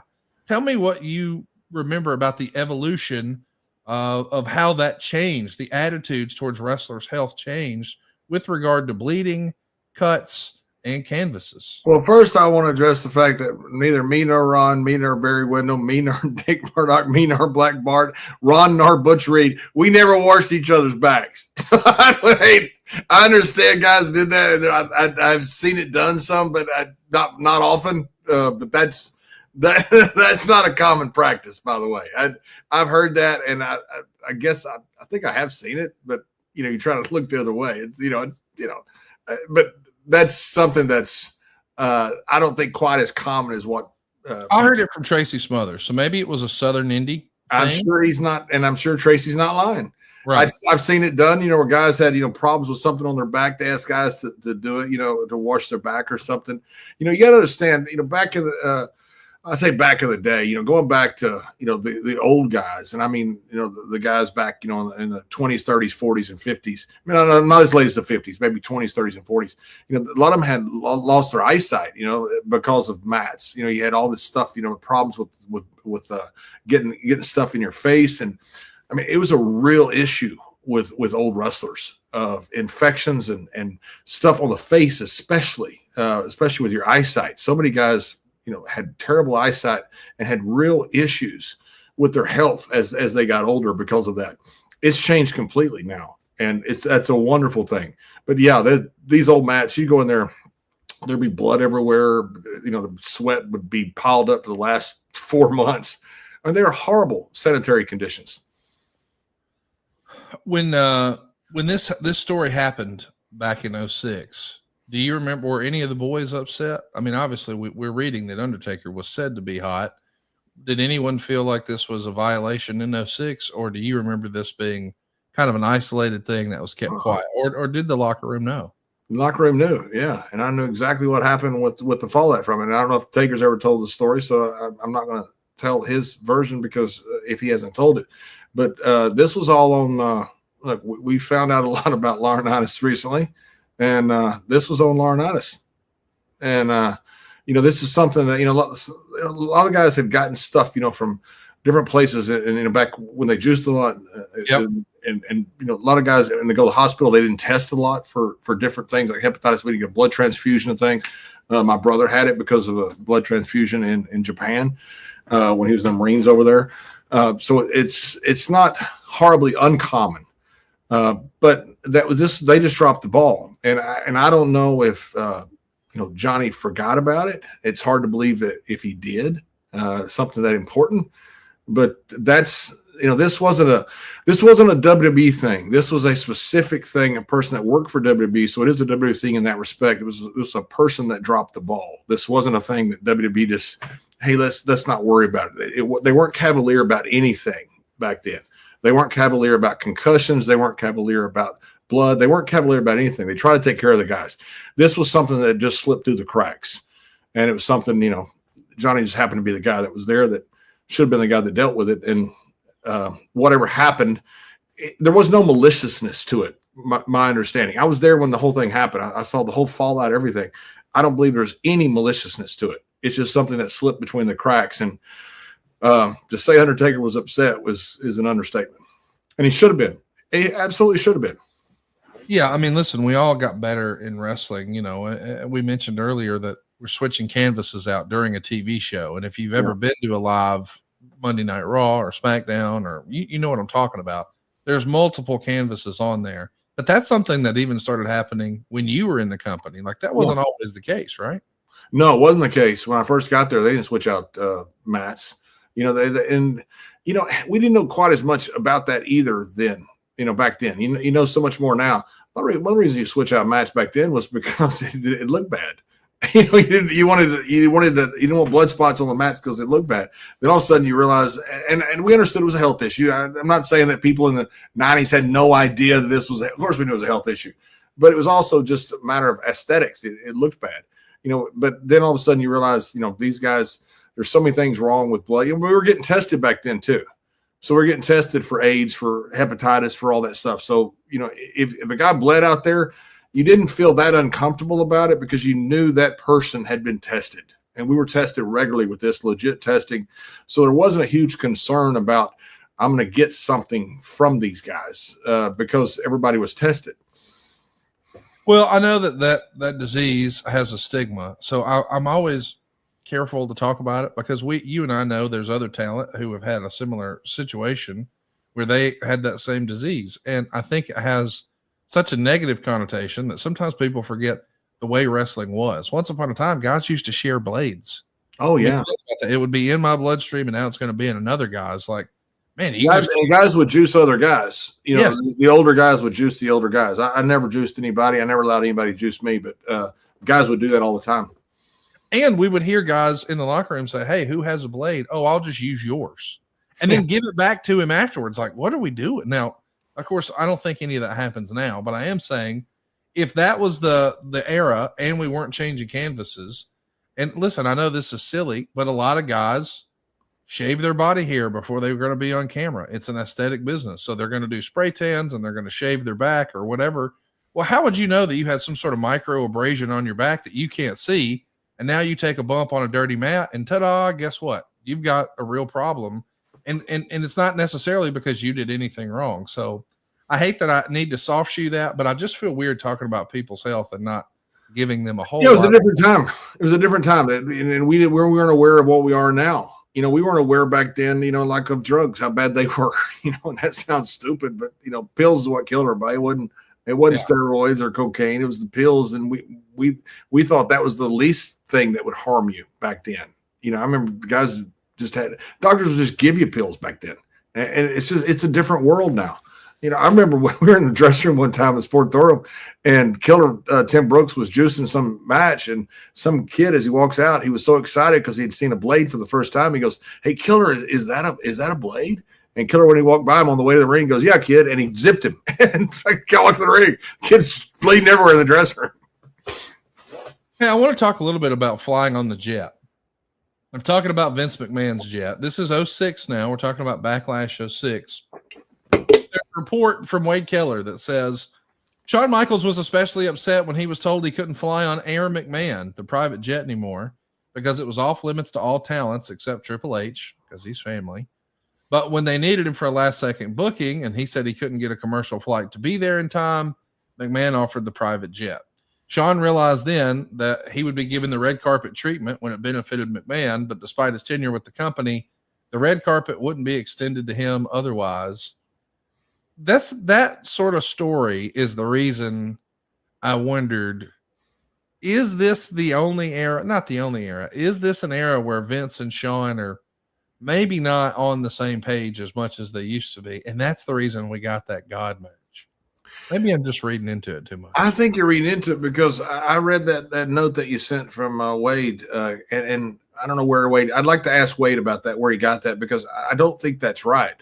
I flew on the jet a lot because I was in when I was doing commentary, and I was in New York, living in New York, and I hated travel and still do, and I'd gotten burnt out traveling so much. And I just told Vince, I'm tired of getting on planes. He goes, "Well, fly with me." And Vince was very, very generous. Vince is very generous about everything.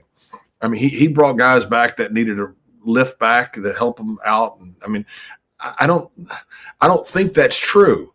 I would love to talk to Wade and see where he got the information, and maybe it was, but I was flying a lot on the jet during that time, and I don't remember Vince ever telling anybody that I don't want so-and-so on the plane, especially Shawn. I mean, Shawn was, I can't emphasize enough, he treated Shawn like a son. I mean, he loved Shawn. Now, he may have had a falling out with him, and, I've had falling out with Vince. I know Taker has, and Shawn has, and, as any relationship you have in a very long time, when you're working very closely together, very passionately about something, you're going to have falling outs. And but I don't remember that, and I question whether that's right or not. I don't think it is. On the heels of WrestleMania in 2006, it was a Tuesday afternoon, and WWE announces that Randy Orton is going to be suspended for 60 days due to what they were calling unprofessional conduct. And Wade says, as of press time, unprofessional conduct has been undefined by WWE, but Torch sources say that Randy behaved backstage at WrestleMania in violation of a current talent policy. Per WWE's recently instated wellness policy, a 60-day suspension is issued one of two ways. The first way is a second positive result for drugs being prohibited by this policy, or secondly, in cases where the talent appears to be in need of drug rehabilitation program. Orton may have invented a new way to get a 2-tier suspension by egregiously, arrogantly violating a policy on WWE's biggest day of the year. Listen, John, I feel like I'm being a stooge asking, but was Randy Orton just smoking weed backstage and it became a big deal? Is that it? I guess. I don't know. I mean, imagine that. Imagine that a young, talented guy has a volatile personality. Boy, that's never happened in sports before. What? A young, talented guy. I mean, listen, you got a guy who's world-class talent, and he's got a volatile personality. That's pretty much every world-class talent that's ever come through anywhere that they've ever been. That just kind of goes with the territory. And Vince is used to handling that. It's, if something like that didn't happen with one of these young, talented guys, it'd be more news than if it did. I just think it's so funny to think about how our attitudes and just the criminality has so changed in those 19 years from 06 to now. Like, you said it earlier, it was pills that killed so many of the guys. Yep. And those were legal. Marijuana was illegal. Now marijuana is legal most places. Like, it's a $10 ticket. And when we started testing for marijuana, it put guys on pills. That's right. And we didn't realize what it was doing at the time. I say we, I was part of the company. I wasn't part of the decision making, but I mean, all of a sudden you start testing these guys for weed back in the mid 90s. I was there when it happened. And all the guys went to pills, but you had no idea that was the bad thing. Marijuana is what got you busted. Anybody who's been busted, it was usually marijuana. I'm talking about in airports and stuff because dogs sniff marijuana. They can't sniff pills or steroids or cocaine or stuff like that. Maybe cocaine, but not the marijuana gets you busted every single time. So marijuana was always the bad one. Well, it turns out that's the one thing that people might actually need. I'm not a smoker, but I'm certainly not against it. I'm the ultimate libertarian. I don't care what anybody does. But a lot of guys have a lot of good health now because they're smoking marijuana, which is pretty strange because that's what was banned. Well, and I get why it was banned because it was illegal, and WWE was trying correct. Negative press, and they don't want their superstars being. And Conrad, I mean, cut y'all, but I've told my kids when I work with them, when I had them in Bermuda, they would tell me, I said, guys, you got to quit smoking the weed, and working with all these kids, that are a lot of them are in gangs and single parent homes, and we're taking them places, and they're telling me, so, well, you drink beer? I go, yeah, but that's legal. Yeah. And when marijuana gets legal, smoke it all you want. The problem, though, is it stays in your system for 30 days. And I would tell these kids that. I said, I have no problem with you smoking marijuana, but it's illegal. I have a problem with that because you're going to get busted on a drug test and you're going to not be able to travel off the island of Bermuda. You're not going to be able to compete in international competitions. You're going to lose your scholarship, all because people have said it's illegal. You got to play the system. The system said it was, therefore you have to play it. And so I agree with you 100%. It was illegal, and so that's why you had to deal with it like they did. Was it stupid that it was illegal? Probably, but that's not the point. Well, let's talk about something else that's going to get people fired up. This is a report from Wade Keller, and he says Bruno Sammartino, Ultimate Warrior, and Randy Savage were listed among candidates for fans to vote on to be included in next year's WWE Hall of Fame. All three are on bad terms with WWE to various degrees, but all three would easily qualify based on the standards WWE is used to induct other wrestlers. None of the three is likely to be willing to appear in person for the induction. Well, in Savage's case, Vince McMahon wouldn't welcome him. For undisclosed reasons, McMahon has said over the years that Savage is the one wrestler whose name he doesn't even want to hear brought up, much less considered for any official WWE involvement. Now, we know ultimately Savage would go in the Hall of Fame, but he would do it posthumously. Why don't you think Vince? And it feels like everybody mended fences with Vince, whether it was Hulk Hogan or it was Bret Hart or it was the Ultimate Warrior or it was Bruno Sammartino. Why did it never happen with Savage? Why do you think?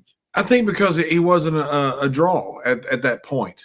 And I mean a draw as you want to bring a guy back. Vince was the ultimate Machiavellian guy. Vince would do something because it was the right thing for business. I remember one time, Vince told me, he said, "Hey, if you're sitting there talking to somebody and somebody right here is your guy you need to go to, sometimes you just leave this guy and go here." Vince was telling me, be Machiavellian about how you deal with things. Deal with things to get business done. And Savage, I think you want to bring back Bruno because there was so much clamor for it. I'm not sure there was as much clamor, and maybe I'm wrong about this with Savage. I think if there were a lot of people that wanted him back, Vince would have found a way to forgive him for whatever it was that Vince was upset about him with. When guys leave invariably, you don't always leave. Most of the time, you don't leave on good terms, and so there's always something there. And there was something there obviously with Savage, and there wasn't a reason for Vince to forgive it. If there was a reason that, all the fans all of a sudden say we want Savage back, Vince probably brings him back. I absolutely love Randy Savage. He's one of my all-time favorites. So I was hopeful that we would have been able to see him give his induction speech. I thought Lanny did a terrific job, but either way, Randy Savage is where he belongs now. WWE Hall of Fame. Let's talk about. I got to interview Bruno right before he passed away, and I tell you what, man, it was one of the greatest days of my life. It was so freaking cool. I'm sitting there with Bruno Sammartino. He's telling me about being in the Bruzy Hills and his mother getting shot, going down to get him food while they're hiding from the Nazis, and how they lined him up one time. They were going to execute him. His mother said, "Don't worry, we won't be cold any longer," because obviously they're about to die and going to heaven. And somebody knifed the guys that were going to execute them, the Nazis. And Bruno's telling me all this and telling me about coming to America, and when he fought the baboon, I guess it was in Toronto, and all the stuff that he did with the world's strongest man at the time. I mean, it was just, I'm sitting there thinking, Bruno Sammartino's talking to me. And about halfway through the interview, we took a break, and he looked at me and goes, "Are my answers okay?" And I'm like, "You got to be kidding me. You're Bruno Sammartino.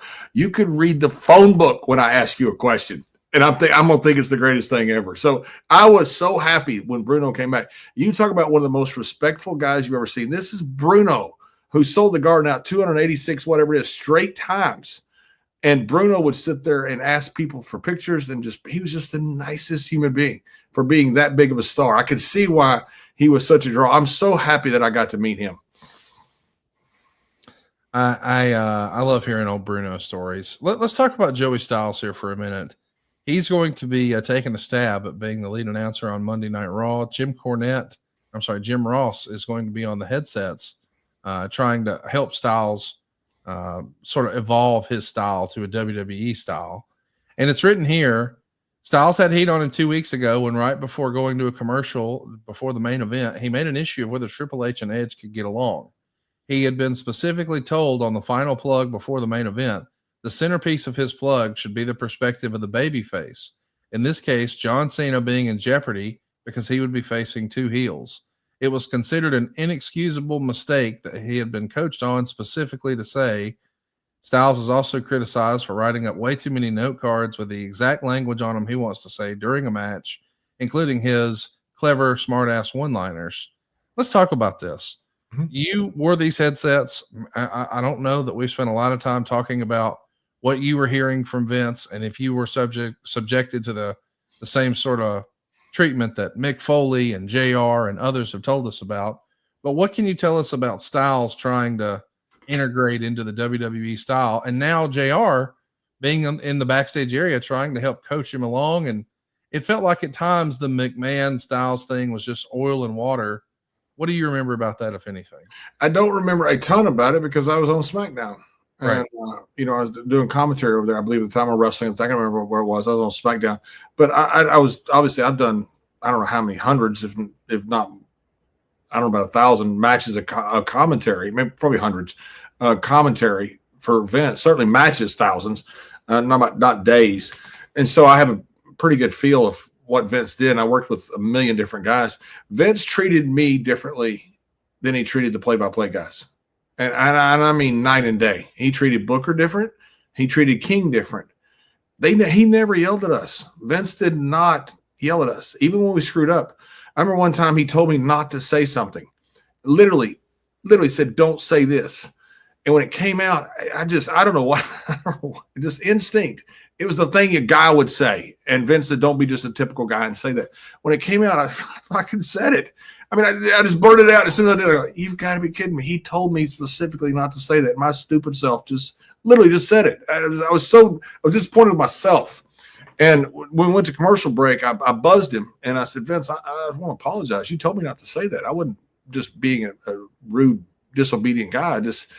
I said, that just slipped out." I said, I apologize, Vince. No problem. Not a big deal. It wasn't a big deal to Vince. If that had been a play-by-play guy, holy shit.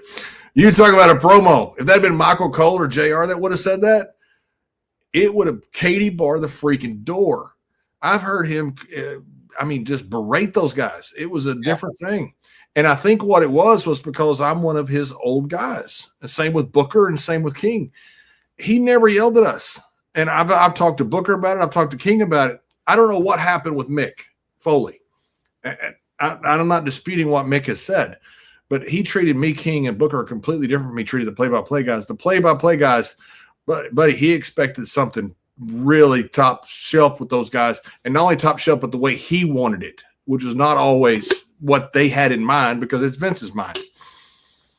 Well, they turned this whole Joey Styles thing into a shoot promo where Joey Styles is going to quit on the air, which is kind of fun. But, I mean, it really is a shoot promo where he's talking about what's happening behind the scenes. He says things like, "So I get JR spot from week one, week after week. I got a lecture on the differences between pro wrestling and sports entertainment. I'm not allowed to say pro wrestling or wrestler. I have to say sports entertainment. I have to refer to the wrestlers as superstars. I'm told to deliberately ignore the moves and the holds during the matches so I can tell stories, blah, blah, blah. And then he gets to, I don't know if this is fair or not, but you know what? I'm sick of sports entertainment. I'm sick of male cheerleaders. I'm sick of boogers and bathroom humor and semen. I'm sick of our chairman who likes to talk about his own semen. He mocks God. He mocks God and makes out with divas, all to feed his insatiable ego. I'm so sick of sports entertainment. And most of all, I'm sick of all you fans who buy into that crap, this sports entertainment circus. I never needed this job. I don't want this job. I quit. And Lawler puts the headset on and says, we brought Joey Styles up from the gutter, and it looks like he just got homesick. Maybe Joey Styles would seem more at home in a bingo hall kissing Paul Heyman's ass. My God. That's great. That's really, I love that. That's great. Yes, absolutely. It's really well done. Do you think we'll ever see Joey Styles do anything in wrestling again? It's hard for me to imagine him going back to WWE because you and I know he's a professional guy, a private guy. Yeah. He's moved on in his life. But I'd love to see him dabble in wrestling because like this worked shoot promo is fantastic. It's fantastic. When you read that promo, I mean, what a well-written promo. Yes. I mean, that's really well done. And King's response was just as good. Yes. I mean, the whole thing was fantastic. I'd love to see him again. You know, he was a one-man show down in ECW. I mean, he's the voice of ECW.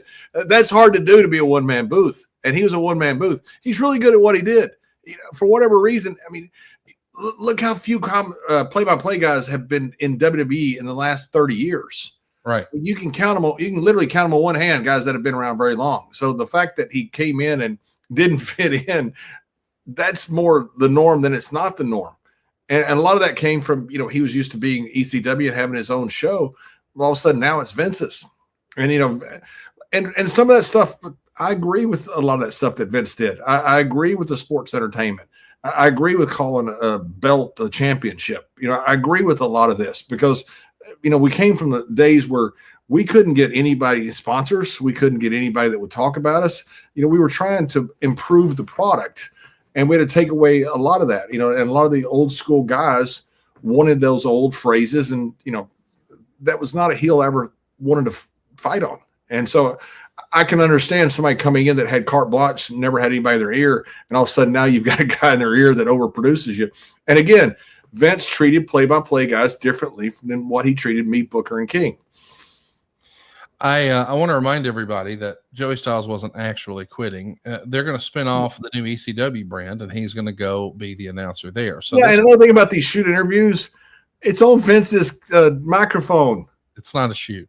It's it's people like, oh my God, look at this pipe bomb, all this stuff that's going on. It's on Vince's microphone. If it's that bad, Vince cuts off the microphone.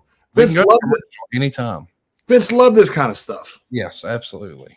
Now, whether Vince wrote it or not, I have no idea. Joey may have wrote the whole thing. Maybe he may have done it all ad lib. I don't know. It's really well done. But I guarantee you Vince loved it. Oh, because it was a great way to explain him off of WWE TV and, you know, make it make sense that he's now not on Raw, but he's announcing the new ECW show. And what a way to launch ECW. We're like, I hate WWE. I hate everything you guys stand for. I hate the chairman who's turned this into sports entertainment. I'm going back to my roots. I'm going to the ECW. Here, ECW is back. I mean, it's the perfect way to launch it.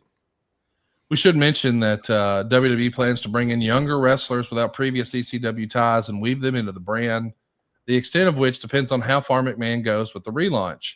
CM Punk, Paul London, Brian Kendrick, and Matt Hardy are among many WWE contracted names who might fit in with an ECW brand. So listen, we know that the ECW brand was what it was, but the idea of introducing talent like CM Punk and Paul London and Brian Kendrick, well, that makes a lot of sense for ECW. I can see that.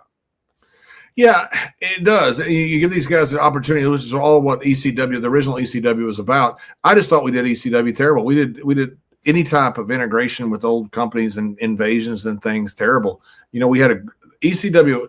You understand, we're 20-something years or 30 years from ECW's peak, and people still chant ECW in arenas. It's a remarkable brand. It is an incredible loyal brand. And so you have it in WWE, anything that's watered down, ECW is going to turn on it. And that's what happened. We just didn't do a good job with the entire brand. It wasn't the people that you put in there. Those people are all incredibly talented people. It was how we treated the brand itself. And you just couldn't do as much then as you could do 10 years before. I mean, those guys could curse. Those guys could they could do almost anything they wanted.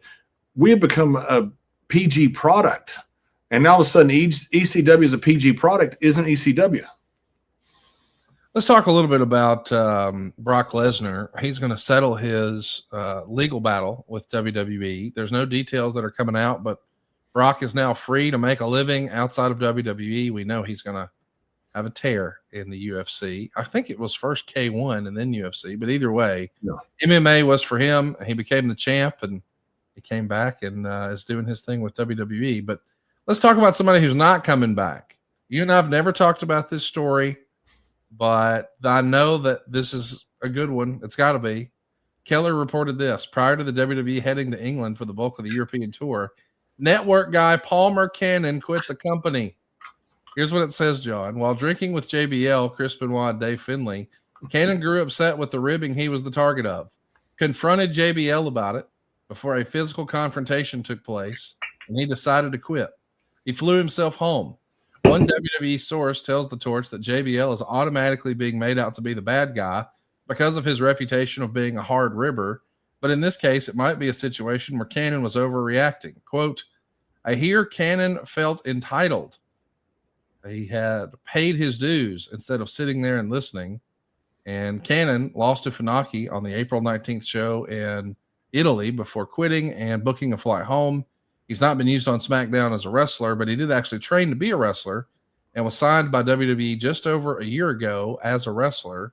Palmer Cannon, man, he was there for a cup of coffee and then he was gone. And the report is you were involved. And maybe this was the original Beers with the Boys and JBL. Tell me what happened to Palmer Cannon here. He didn't confront me. That part's bullshit. We had him one night. We were talking to him, having beers, and the rest of that's true that Wade wrote about it. And we were in Italy, and we're trying to help him. And look, we're drinking, and so were we too stiff? Probably, yeah, absolutely. And we're used to dealing with guys that came from our generation. And people say, "Oh, you're making excuses for being a bully." Well, maybe I am. Maybe I'm trying to explain why snowflakes shouldn't have drinks with the old guys. But Palmer, we thought he had talent, and so that's why we were talking to him. And he apparently took it all wrong. And were we too stiff? Probably, absolutely. We're sitting around having drinks, talking to him about it, but it wasn't because we were being mean to him. It's because we liked him and thought he had talent. And I say he's a snowflake. I don't want to make any fun of Palmer County. I don't think he's ever said a word about me. And as far as I know, he was a nice guy. He was a talented guy. That's why we talked to him. And he took it obviously all wrong. And I think the next morning is when he quit. I mean, he flew back from Italy and quit, and that was it. I remember, I hate to keep bringing him up, but head of talent relations called us in and, guys, you can't be doing this. You hired him. Don't talk to us. That's exactly what I told him. And, shit happens. Shit happens. And that's probably what you're saying to yourself. If you find yourself with credit card debt, I don't know if you've seen this chart, but take a look. This is the amount of people who are making minimum payments on their credit cards in the first quarter of 2025. It turns out a recent survey from Experian shows that 2 in 5 Americans who have credit card debt believe that making the minimum payment is enough to manage it. Well, they're legally required to tell you how long it would take you to pay that debt off. I saw one the other day, John. If they kept making the minimum payments, they'd be debt-free in just 37 short years. Well, if you have more month at the end of the money and you're struggling with high interest rate credit card debt, let me just tell you the solution you've been looking for. It's been hiding in your house, not in the attic or in the junk drawer in your kitchen. It's in the equity in your house. Don't take my word for it. Just ask Andy up in Appleton, Wisconsin. We hooked him up. We showed him how to get rid of all of his credit card debt, even how to skip his next 2 payments. He's going to save over $1,000 a month. Now think about that. Otherwise, he'd have to work for that money, pay taxes on it, and then just give it away. So he's probably got to earn $2,000 in order to give $1,000 back to the credit card companies. Now he's keeping all that cash, over $1,000 a month. It's like he's got a part-time job he doesn't even have to go clock in at. Find out how much money you can save right now for free at savewithconrad.com. I'm talking to you if you've got credit card debt. It's not a matter of if we can save you money, but a matter of how much. And if we run the numbers and tell you that you've got a good deal, man, think about how great that would feel to have the peace of mind of knowing you've got the best deal for you and your family. But we actually want to be your mortgage advisor for life. That's why we give you a year 3 guarantee. You see, most of the experts seem to agree that interest rates are going to fall in the next few years, and we don't want you to miss out. So don't think you have to time your refinance the right way. The solution is not to continue to overpay really high interest indefinitely in the hopes that it gets better. No, let's lock down something that saves us money today. Andy's saving $1,000 a month, and he skipped his next 2 house payments. And I'm talking to you. You wouldn't have to make your August or your September payment. You're done until October. And come October, what if you could save $1,000 a month? And if those interest rates do fall in the next 3 years, well, we guarantee it in writing. We'll throw you another refinance without charging you a whole new set of lender fees. So there you go. You get the peace of mind of saving money now and not wasting money later. And you don't need perfect credit or money out of your pocket. So even if you've got some delinquency, maybe you've got a bankruptcy in your rearview mirror, we don't say no, we say not yet, but here's how. Let's get a plan to start saving money today together at savewithconrad.com. NMLS number 2129, equal housing lender, savewithconrad.com. So listen, we've talked about some of the other issues going around WWE at the time. One of them is Kurt Angle, man. He's hurting. He's in a bad way. And he's been in chronic pain since he started because of the neck injury. But now, because of all the bumps and all the training and perhaps overtraining, it's starting to really catch up with him. And there's a report that he's going to be taking a break after Backlash 06. We know it won't be too long before he's going to leave WWE and wind up going to TNA. Did you know that Kurt, did the boys know? Was it a secret that, hey man, he's hurting right now back in 06? 100%. Yeah. We have, all of us knew it was. I mean, he's Kurt is, like I say, maybe the greatest wrestler of all time and an incredibly tough guy. He still did moonsault off the top of the cage with a broken neck, which he won the Olympic gold medal with a broken neck. I mean, Kurt was, you don't get to be a gold medalist without being one of the toughest guys on the planet too. And especially the way he won it. I mean, the guy shouldn't have even been in the Olympics with that broken, he literally legitimately had a broken neck. So yeah, we knew he was screwed up. We knew he had more surgeries. I mean, he was just trying to get in and out of the ring. And when he went out there, he was like stone cold. You couldn't get him not to have a high class, high octane match. Right. Yeah, he did it every single night, no matter how bad he felt. That's what these guys, these performers like Kurt do, athletes like Kurt. And so, yeah, 100%, we knew he was beat up, and we were hoping that, whatever it was, he would be able to get that fixed because we knew what pain he was in. As a reminder, we're talking about Backlash 06. This is April 30th, 06. In case you're wondering, Kurt's gone by August. He's out of here. Let's talk about the Backlash pay-per-view. Carlito's going to beat Chris Masters in 9 minutes and 58 seconds. These are two guys who in real life are great friends. Once upon a time, they were a big part of the programming, 05, 06. I mean, these guys were in almost every episode. And we know that Carlito made his way back recently in more recent times to WWE. I was surprised Chris Masters never got a second run, weren't you? Me too, because you can't replicate a look. And Masters, my God, man, that guy looked like he should walk off a freaking bodybuilding stage. I mean, what a body he had. Just a good-looking dude with that incredible body. You're born with that. Certain guys, I can train all I want. I'll never look like that. Masters did. And so, yeah, I was very surprised, especially in the age of, Vince loved the bodybuilders and the big guys. I was always surprised Masters didn't find his way back. Yeah, I mean, he loves wrestling too. The idea that you've got a guy who looks great and loves wrestling and has been doing it as long. Hey, I want to mention, if you see Chris Masters in an independent near you, go check him out. You'll have a great experience. You'll love it. He still looks great. Yeah. He still looks fantastic. Of course, guys like that. I mean, you look at these old bodybuilders.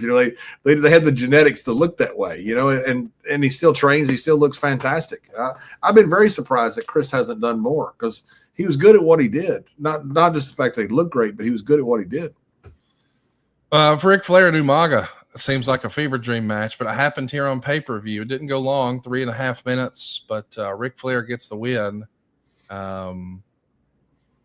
And, listen, it is what it is. Hey, I do want to ask about this backstage segment that happens after the match. Vince is going to flex his muscles before Shane McMahon interrupts him. Shane, of course, is asking, hey, are you ready to take out Shawn Michaels? And Vince reminds him, it's not just Shawn Michaels. It's Shawn Michaels and God. And Vince grabs Shane's bottled water, spills some on the floor, and then proceeds to walk on water. What are we doing? This is so stupid. Trish Stratus. This is Vince having fun with the religious right is what it is. That is exactly what this is. Vince couldn't stand those guys. He couldn't stand anybody that had the hypocrisy of people looking down at him, especially because they felt superior because they had some relationship in religion. Vince hated that. This is Vince just taking a shot at the religious right, which I don't have a problem with that. And then, if you're wondering, yes, Vince, I guess, did turn Shane's water into wine. Vince likes wine. Yes, he does. Trish Stratus is going to beat Mickie James in 3 minutes and 8 seconds. Hey, I don't know why nobody talks about this, but Mickie James was in TNA before she was in WWE. We saw, AJ Styles got a hero's welcome at TNA last night when he returned after an 11.5-year absence. But friend of the show, Xavier Woods, Consequences Creed, he in character posted, I don't know why anybody's celebrating anybody else. I was the first guy to achieve real success in WWE outside of TNA. I think it might actually be Mickie James. Mickie James gets slept on quite a bit. Why do you think that is? I don't know. I don't know why she flies underneath the radar. Everything she's ever done has been fantastic. Yes. I mean, she is so freaking talented. And she's done great everywhere she's been. I don't know why anybody would forget to put her in anything that you talk about as far as being great, and especially with somebody come from TNA, because she was there and she was a big part of it.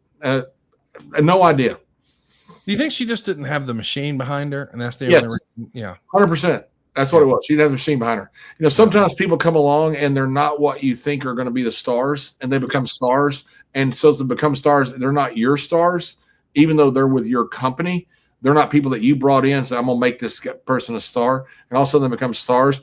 And so you don't have that personal feeling toward them because you weren't the ones that were pushing them. It just happened. I think Mickie fits in that category. Rob Van Dam is going to have a hell of a match here with Shelton Benjamin on the pay-per-view. They go nearly 19 minutes, and Van Dam, who has the Money in the Bank contract, he's now the Intercontinental Champion. Now, 2 weeks later, Rob's going to drop that back to Shelton Benjamin, the Intercontinental title. And the next week, he's going to come out and tell John Cena, I'm cashing in my Money in the Bank case, and I wanted an ECW one-night stand. This is going to be an incredible run for Rob Van Dam. What an incredible performance. And here it is, just sort of stuck in the middle of a pay-per-view. If you're going to watch one match from this show, I'm going to recommend you watch Rob Van Dam and Shelton Benjamin. Almost nothing those guys couldn't do in the ring. Don't you think, John? Oh, my God. Talk about talent. I mean, Rob changed the business. He and Sabu absolutely changed the business. People talk a lot about, and they should, about the match that Too Cold Scorpio and Chris Benoit had in WCW. I remember they had that back in 93, 94, whenever it was. And we had never seen anything like that. And then all of a sudden comes along Rob and Sabu, and those guys are taking it to a new level. It was unbelievable what Van Dam did. Shelton Benjamin is the one guy I've always – you talk about a guy who should have been a world champion. He should be a world champion now. I mean, Shelton is one of the most talented athletes that's ever been in the history of this business. And I mean in the history. He won the 100-meter championship. He's All-American 100-meter, and he's also an All-American collegiate wrestler the same year. So he's an All-American heavyweight wrestler who's also a 100-meter champion, national 100-meter champion. That's unheard of. Kane and Big Show are going to wrestle to a no contest in about 10 minutes. And then we see another backstage skit with Vince McMahon. This time it's Candice Michelle walking into his locker room. She's coughing, says she has a chest cold. And she asks Vince to play God and lay a healing hand on her. So Vince avoids her chest, but she says she has a chest cold. And he screams, heal this woman's voluptuous breasts. Then he throws Candice down on the couch, and Candice has a near orgasm when she's feeling her own breasts. And then we have a match where he wrestles God. This is a little silly. The main event is John Cena defending against Triple H and Edge. They go 17 minutes and 10 seconds. It's a pretty fun match. But overall, I think what everybody talks about is the God match. And I think what gets lost in the shuffle is a real 4-star main event worthy 3-way, maybe one of the forgotten 3-ways.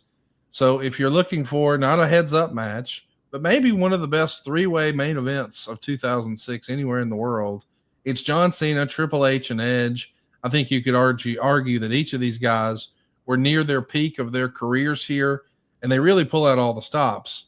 But I do feel like what everybody thinks about and talks about from this is not the title match, it's the God match. So is that a good thing or a bad thing with the benefit of hindsight? Jerry Lee Lewis used to always say, you want to follow the killer, you better get a pine box. I love that. Well, they had to follow God. I mean, actual God, the guy who created the whole universe. So I think it'd be harder than even the killer. And so yeah, I think of course, everything got lost there. God was on a pay-per-view and got beat. What do you think God's payoff was? 10%? Question. And what kind of currency did he get paid in? And does he have to pay taxes? My gosh. Well, listen to us. What are we doing? You don't have to say my gosh. You can say my God. Oh, I guess we can. Yeah, we really can. Hey, speaking of my God, I think we all had a my God moment this past week. Can you imagine if you short God on a payoff and all of a sudden somebody says, Vince, God's here to see you. He's hot. Do you think that's what happened? I don't know. I don't know how good the payoff was. Maybe God was slow rolling it. I don't know. Let's move on. We're going to get ourselves in trouble here. Hey, I want to ask you about this Coldplay concert over the weekend. It's maybe one of the most viral stories of 2025. If you're not familiar, there was I can't believe I have to explain this, but I'm going to because I know out of context someone may watch this later. Coldplay was doing a live concert and they had a kiss cam. And when two people were shown on the camera who were clearly in an embrace, they both ducked and covered their faces and turned away from the camera. And Coldplay, of course, had to call them out and say, I don't know if they were having an affair or what. It went wide. It went viral. People were identified. People have lost their jobs. They've resigned. Marriages have been shattered. And the internet reveled in these people's misery. Maybe not the best thing for everybody involved. But there were some funny ones that were wrestling related. And I wanted to show you some of these recreations thanks to AI. I hope I'm not with Dutch in one of them. Oh, that would be tremendous. But we do have one that I think you'll get a kick out of. We got a few. Let's take a look here. There's mine. I actually quote tweeted this and said, he had lust in his eyes, brother. My favorite storyline, Randy Savage, Hulk Hogan, the Mega Powers, Miss Elizabeth in the middle. That one worked for me. I loved that one. I think you'll get a kick out of this one. Look at this. Oh, my God. That's great. My God. That is awesome. Here's maybe the best one. Maybe we save the best for last. Bret Hart and Goldberg. My God. Bret Hart and Goldberg are like the feud that just keeps giving. Speaking of Goldberg, we talked about him last week here on the program. At the time, we were doing this show live on a Monday. Ariel Helwani had Goldberg on later in the day. And this has become the biggest talking point of wrestling for the last week. Goldberg was not happy with his final match. He was not happy with his send-off. He felt like they wouldn't have done this to The Undertaker. They wouldn't have done this to John Cena. John's got a whole farewell year, and I just got a World Heavyweight title match, but I've had a million World Heavyweight title matches. It doesn't do much for me. They cut my mic off after just 28 freaking seconds. I wish it was on a PLE. Lots of negativity. They tried to give my kid an NIL deal. I shut that down. We're not doing that crap. I don't want to say anymore. I'll talk more about it in 2 weeks. That's kind of the narrative. That was the gist and the vibe of his interview with Ariel Helwani. And literally to a man, every wrestling talking head has come out against Goldberg and said, man, this guy's just never satisfied. He's not grateful. He's not. And I appreciate that, he wanted to go out his way. And I understand all that.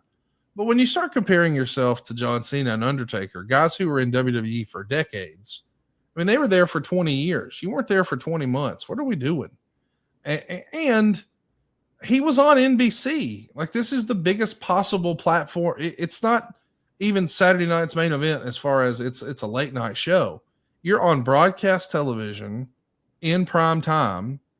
And yes, you started your promo. I don't know if the match went long or what, but they immediately uploaded your speech to YouTube. And WWE's got to have one of the largest YouTubes in the space. They're the 0.1 of the 1%. So millions of people saw this, but Goldberg wasn't happy. So that makes me wonder, are we going to see Goldberg do another match? What do you think, John? I think we could. I don't think, obviously not in WWE, but I think we could. And, he sounded like he was very upset about it. I saw the clips. I didn't see the whole interview with Ariel. And so, yeah, I think we could. I think, he's so upset about it that, and to my point, I understand it's your last match. You have a lot of pride in that. But you agreed to it. Yeah. You agreed to it, whatever, 4 weeks out? I understand. Should it have been a bigger build? Well, they had Atlanta coming up, and maybe they had that in mind the whole time. I have no idea, but don't agree. Say, okay, I'll do it, but I'm not going to do it this way. When you agree to do it a certain way and then it happens that way, I'm not sure at that point that you can blame them for pitching it. Maybe that's a conversation to me that happens when they say, "Hey, we want you to do this in Atlanta in 3 or 4 weeks." Nope, ain't doing it because I don't want to have my retirement match for whatever those reasons are. That's when you negotiate it and say, "I'm not doing it." That's the process that goes back and forth with banter. But he agreed to it, and then it happened. The cutting off of the microphone. I don't know what happened. That's unfortunate. But you're right. They uploaded it to. That's not something they did on purpose, though. That's not something like, hey, we got Goldberg out here. We're going to mess with him. We're going to cut off his microphone. It wasn't. Bret Hart. It wasn't Bret. It wasn't Bret Hart in the truck, pulling plugs. Trying to mess with him like you saw on the internet, which is some pretty funny stuff. Not to correct you, but they didn't cut his microphone. They cut the feed to NBC. Oh, I got you. I got you. Yeah. NBC had a hard out. I mean, I know that sounds silly, but like, I maybe everybody isn't familiar with this, but this is a program that's going to air live on NBC. And so depending on what time zone, they've either got some sort of syndicated show or a local news program or a national news program that starts immediately after. Those schedules are built, the ads are sold, promises are made, contracts are in place. So it's not like it's a PLE where we can fudge it a few more minutes. We're only on Peacock. This is live on NBC. And that's a set cue. And yes. So when you get up there, you've got a certain cue that somebody's going to give you. They're going to have some gesture, and they've told you probably beforehand. And if they didn't, they made a mistake by not doing it. They told you beforehand exactly what that cue was. When you have 10 seconds left, when you have half a minute left, when you have a minute left. So as soon as you start talking, you have a cue. There'll be a person that will be standing right there by the rail where you're looking at the hard cam. There's a person that's always right there or off to the side that will be giving you time cues. It's always hand signals, and so when it's going to be cut. And you're right. There's not an option there. You don't extend that. That's not a PLE where you can extend it for another 30 seconds. That's a hard out that you have to have. But that's the reason that you're going to have a person there giving you cues. The idea that he's villainizing WWE over that, I don't think is fair. I mean, even to say, hey, I wish it was a PLE, like you wish less people saw it. I mean, think about what you're saying. Like, you're on NBC. It doesn't get much bigger than this. But again, Conrad, he agreed to it. Oh, no, I agree. And that's the other thing I wanted to mention is if he was really upset about the time, respectfully, this was his last match he ever had in WWE. I mean, he had 14 minutes and 23 seconds in there with Gunther. As a reminder, he beat Brock Lesnar when he came back in 2016 in 1:25 minutes. Right. And when he beat Goldberg, it took 22 seconds. When he beat Goldberg, when we beat who? When he beat Kevin Owens. It was 22 seconds. When he dropped it to Lesnar, it was 4:45. Right. When he beat Dolph Ziggler at SummerSlam, 1:50. When he beat The Fiend, 2:59. When Braun Strowman beat him at 2 minutes and 13 seconds. When Drew beat him, 2 minutes and 32 seconds. So if he wanted to have a long match because he got in great shape and he wanted to show what he could do and blah, blah, blah, he did that at the expense of his own farewell speech. 100%. Like 14 minutes, respectfully, is longer than anybody expected that match to go because we were all conditioned to that Mike Tyson cadence of it's going to be fast. And so when you go 14 minutes, the time doesn't just evaporate. We got a hard out. We're on NBC. It is what it is. Yeah, and you know going into this what you have. So if you have 14.5 minutes, you know exactly how much time you have. And that's for everything because you got a hard out. So you know exactly what you got. And at that point, if I'm wanting to cut a longer speech because that's for whatever reason, it's my retirement, I got to get something over in a promo, I'm going to take it out of the match. You know, you're getting time cues in the match too. I would just tell somebody, let me know when there's a 10-minute cue, and we'll go home at that point, be out there about 11 minutes, gives me 3.5 minutes to cut the promo that I want to cut. And then all of a sudden you have the time. So, I mean, this is not something that I don't think the system was against Bill Goldberg. You know, it's something that, in my opinion, he should have said, hey, I want my speech to be longer. And I think they would have said, fine, no issue with that. They gave him pretty much carte blanche of everything else. You know, a speech to be 5 minutes, you wrestle 9 minutes. I mean, you had a certain set of time to do this. How you divide that up, to me, is what you negotiate backstage. And I say negotiate, it is actually a negotiation, but it's a pretty easy negotiation when you say, hey, the speech at the end is the most important thing for me. We got to get a good finish. We got to get good entrances for people to pop on. And so let's leave this the way that we should. They're going to sit there and most likely just say, that sounds great. How much time do you want? That's the conversation that goes on. It's not like a lot of negotiation. Give me 3 minutes. Now I'm going to give you 2:45. Okay, give me 2:50. That's not the negotiation. The negotiation is actually, it is in essence a negotiation, but it's the fact of, I'd like 3.5 minutes for my speech. Okay, that means you're going to go 11 minutes in your match. Cool. Right. We'll give you the cues for that. It's interesting to think, you know, what's going to happen next with Goldberg. I, for one, hope that he's not done. I hope that he does another match. And I know that there's lots of people out there who were hoping that he jumps to AEW and he does something with Chris Jericho or MJF. You know, he's talked about promoting his own, you know, farewell tour. I think he's probably going to be doing something independently. And I'm wondering, when you hear that, do you start winding the shoulder up? You know, I've always thought it'd be great to work with Goldberg. He's such a monster character. You know, it's you know, kind of like so many guys. You know, that in the back of the day, you know, these big tough guys. That's who JBL wanted to work with because I could sell for him so easy. It'd be fun to work with Bill. I can't wait to see what happens. We're gonna stay tuned, and we're gonna keep tabs on what's happening with Goldberg. I know we'll be talking about it, good, bad, or indifferent.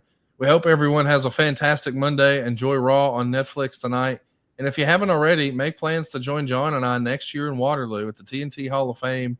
It is a fantastic opportunity for you to connect with some of your childhood heroes.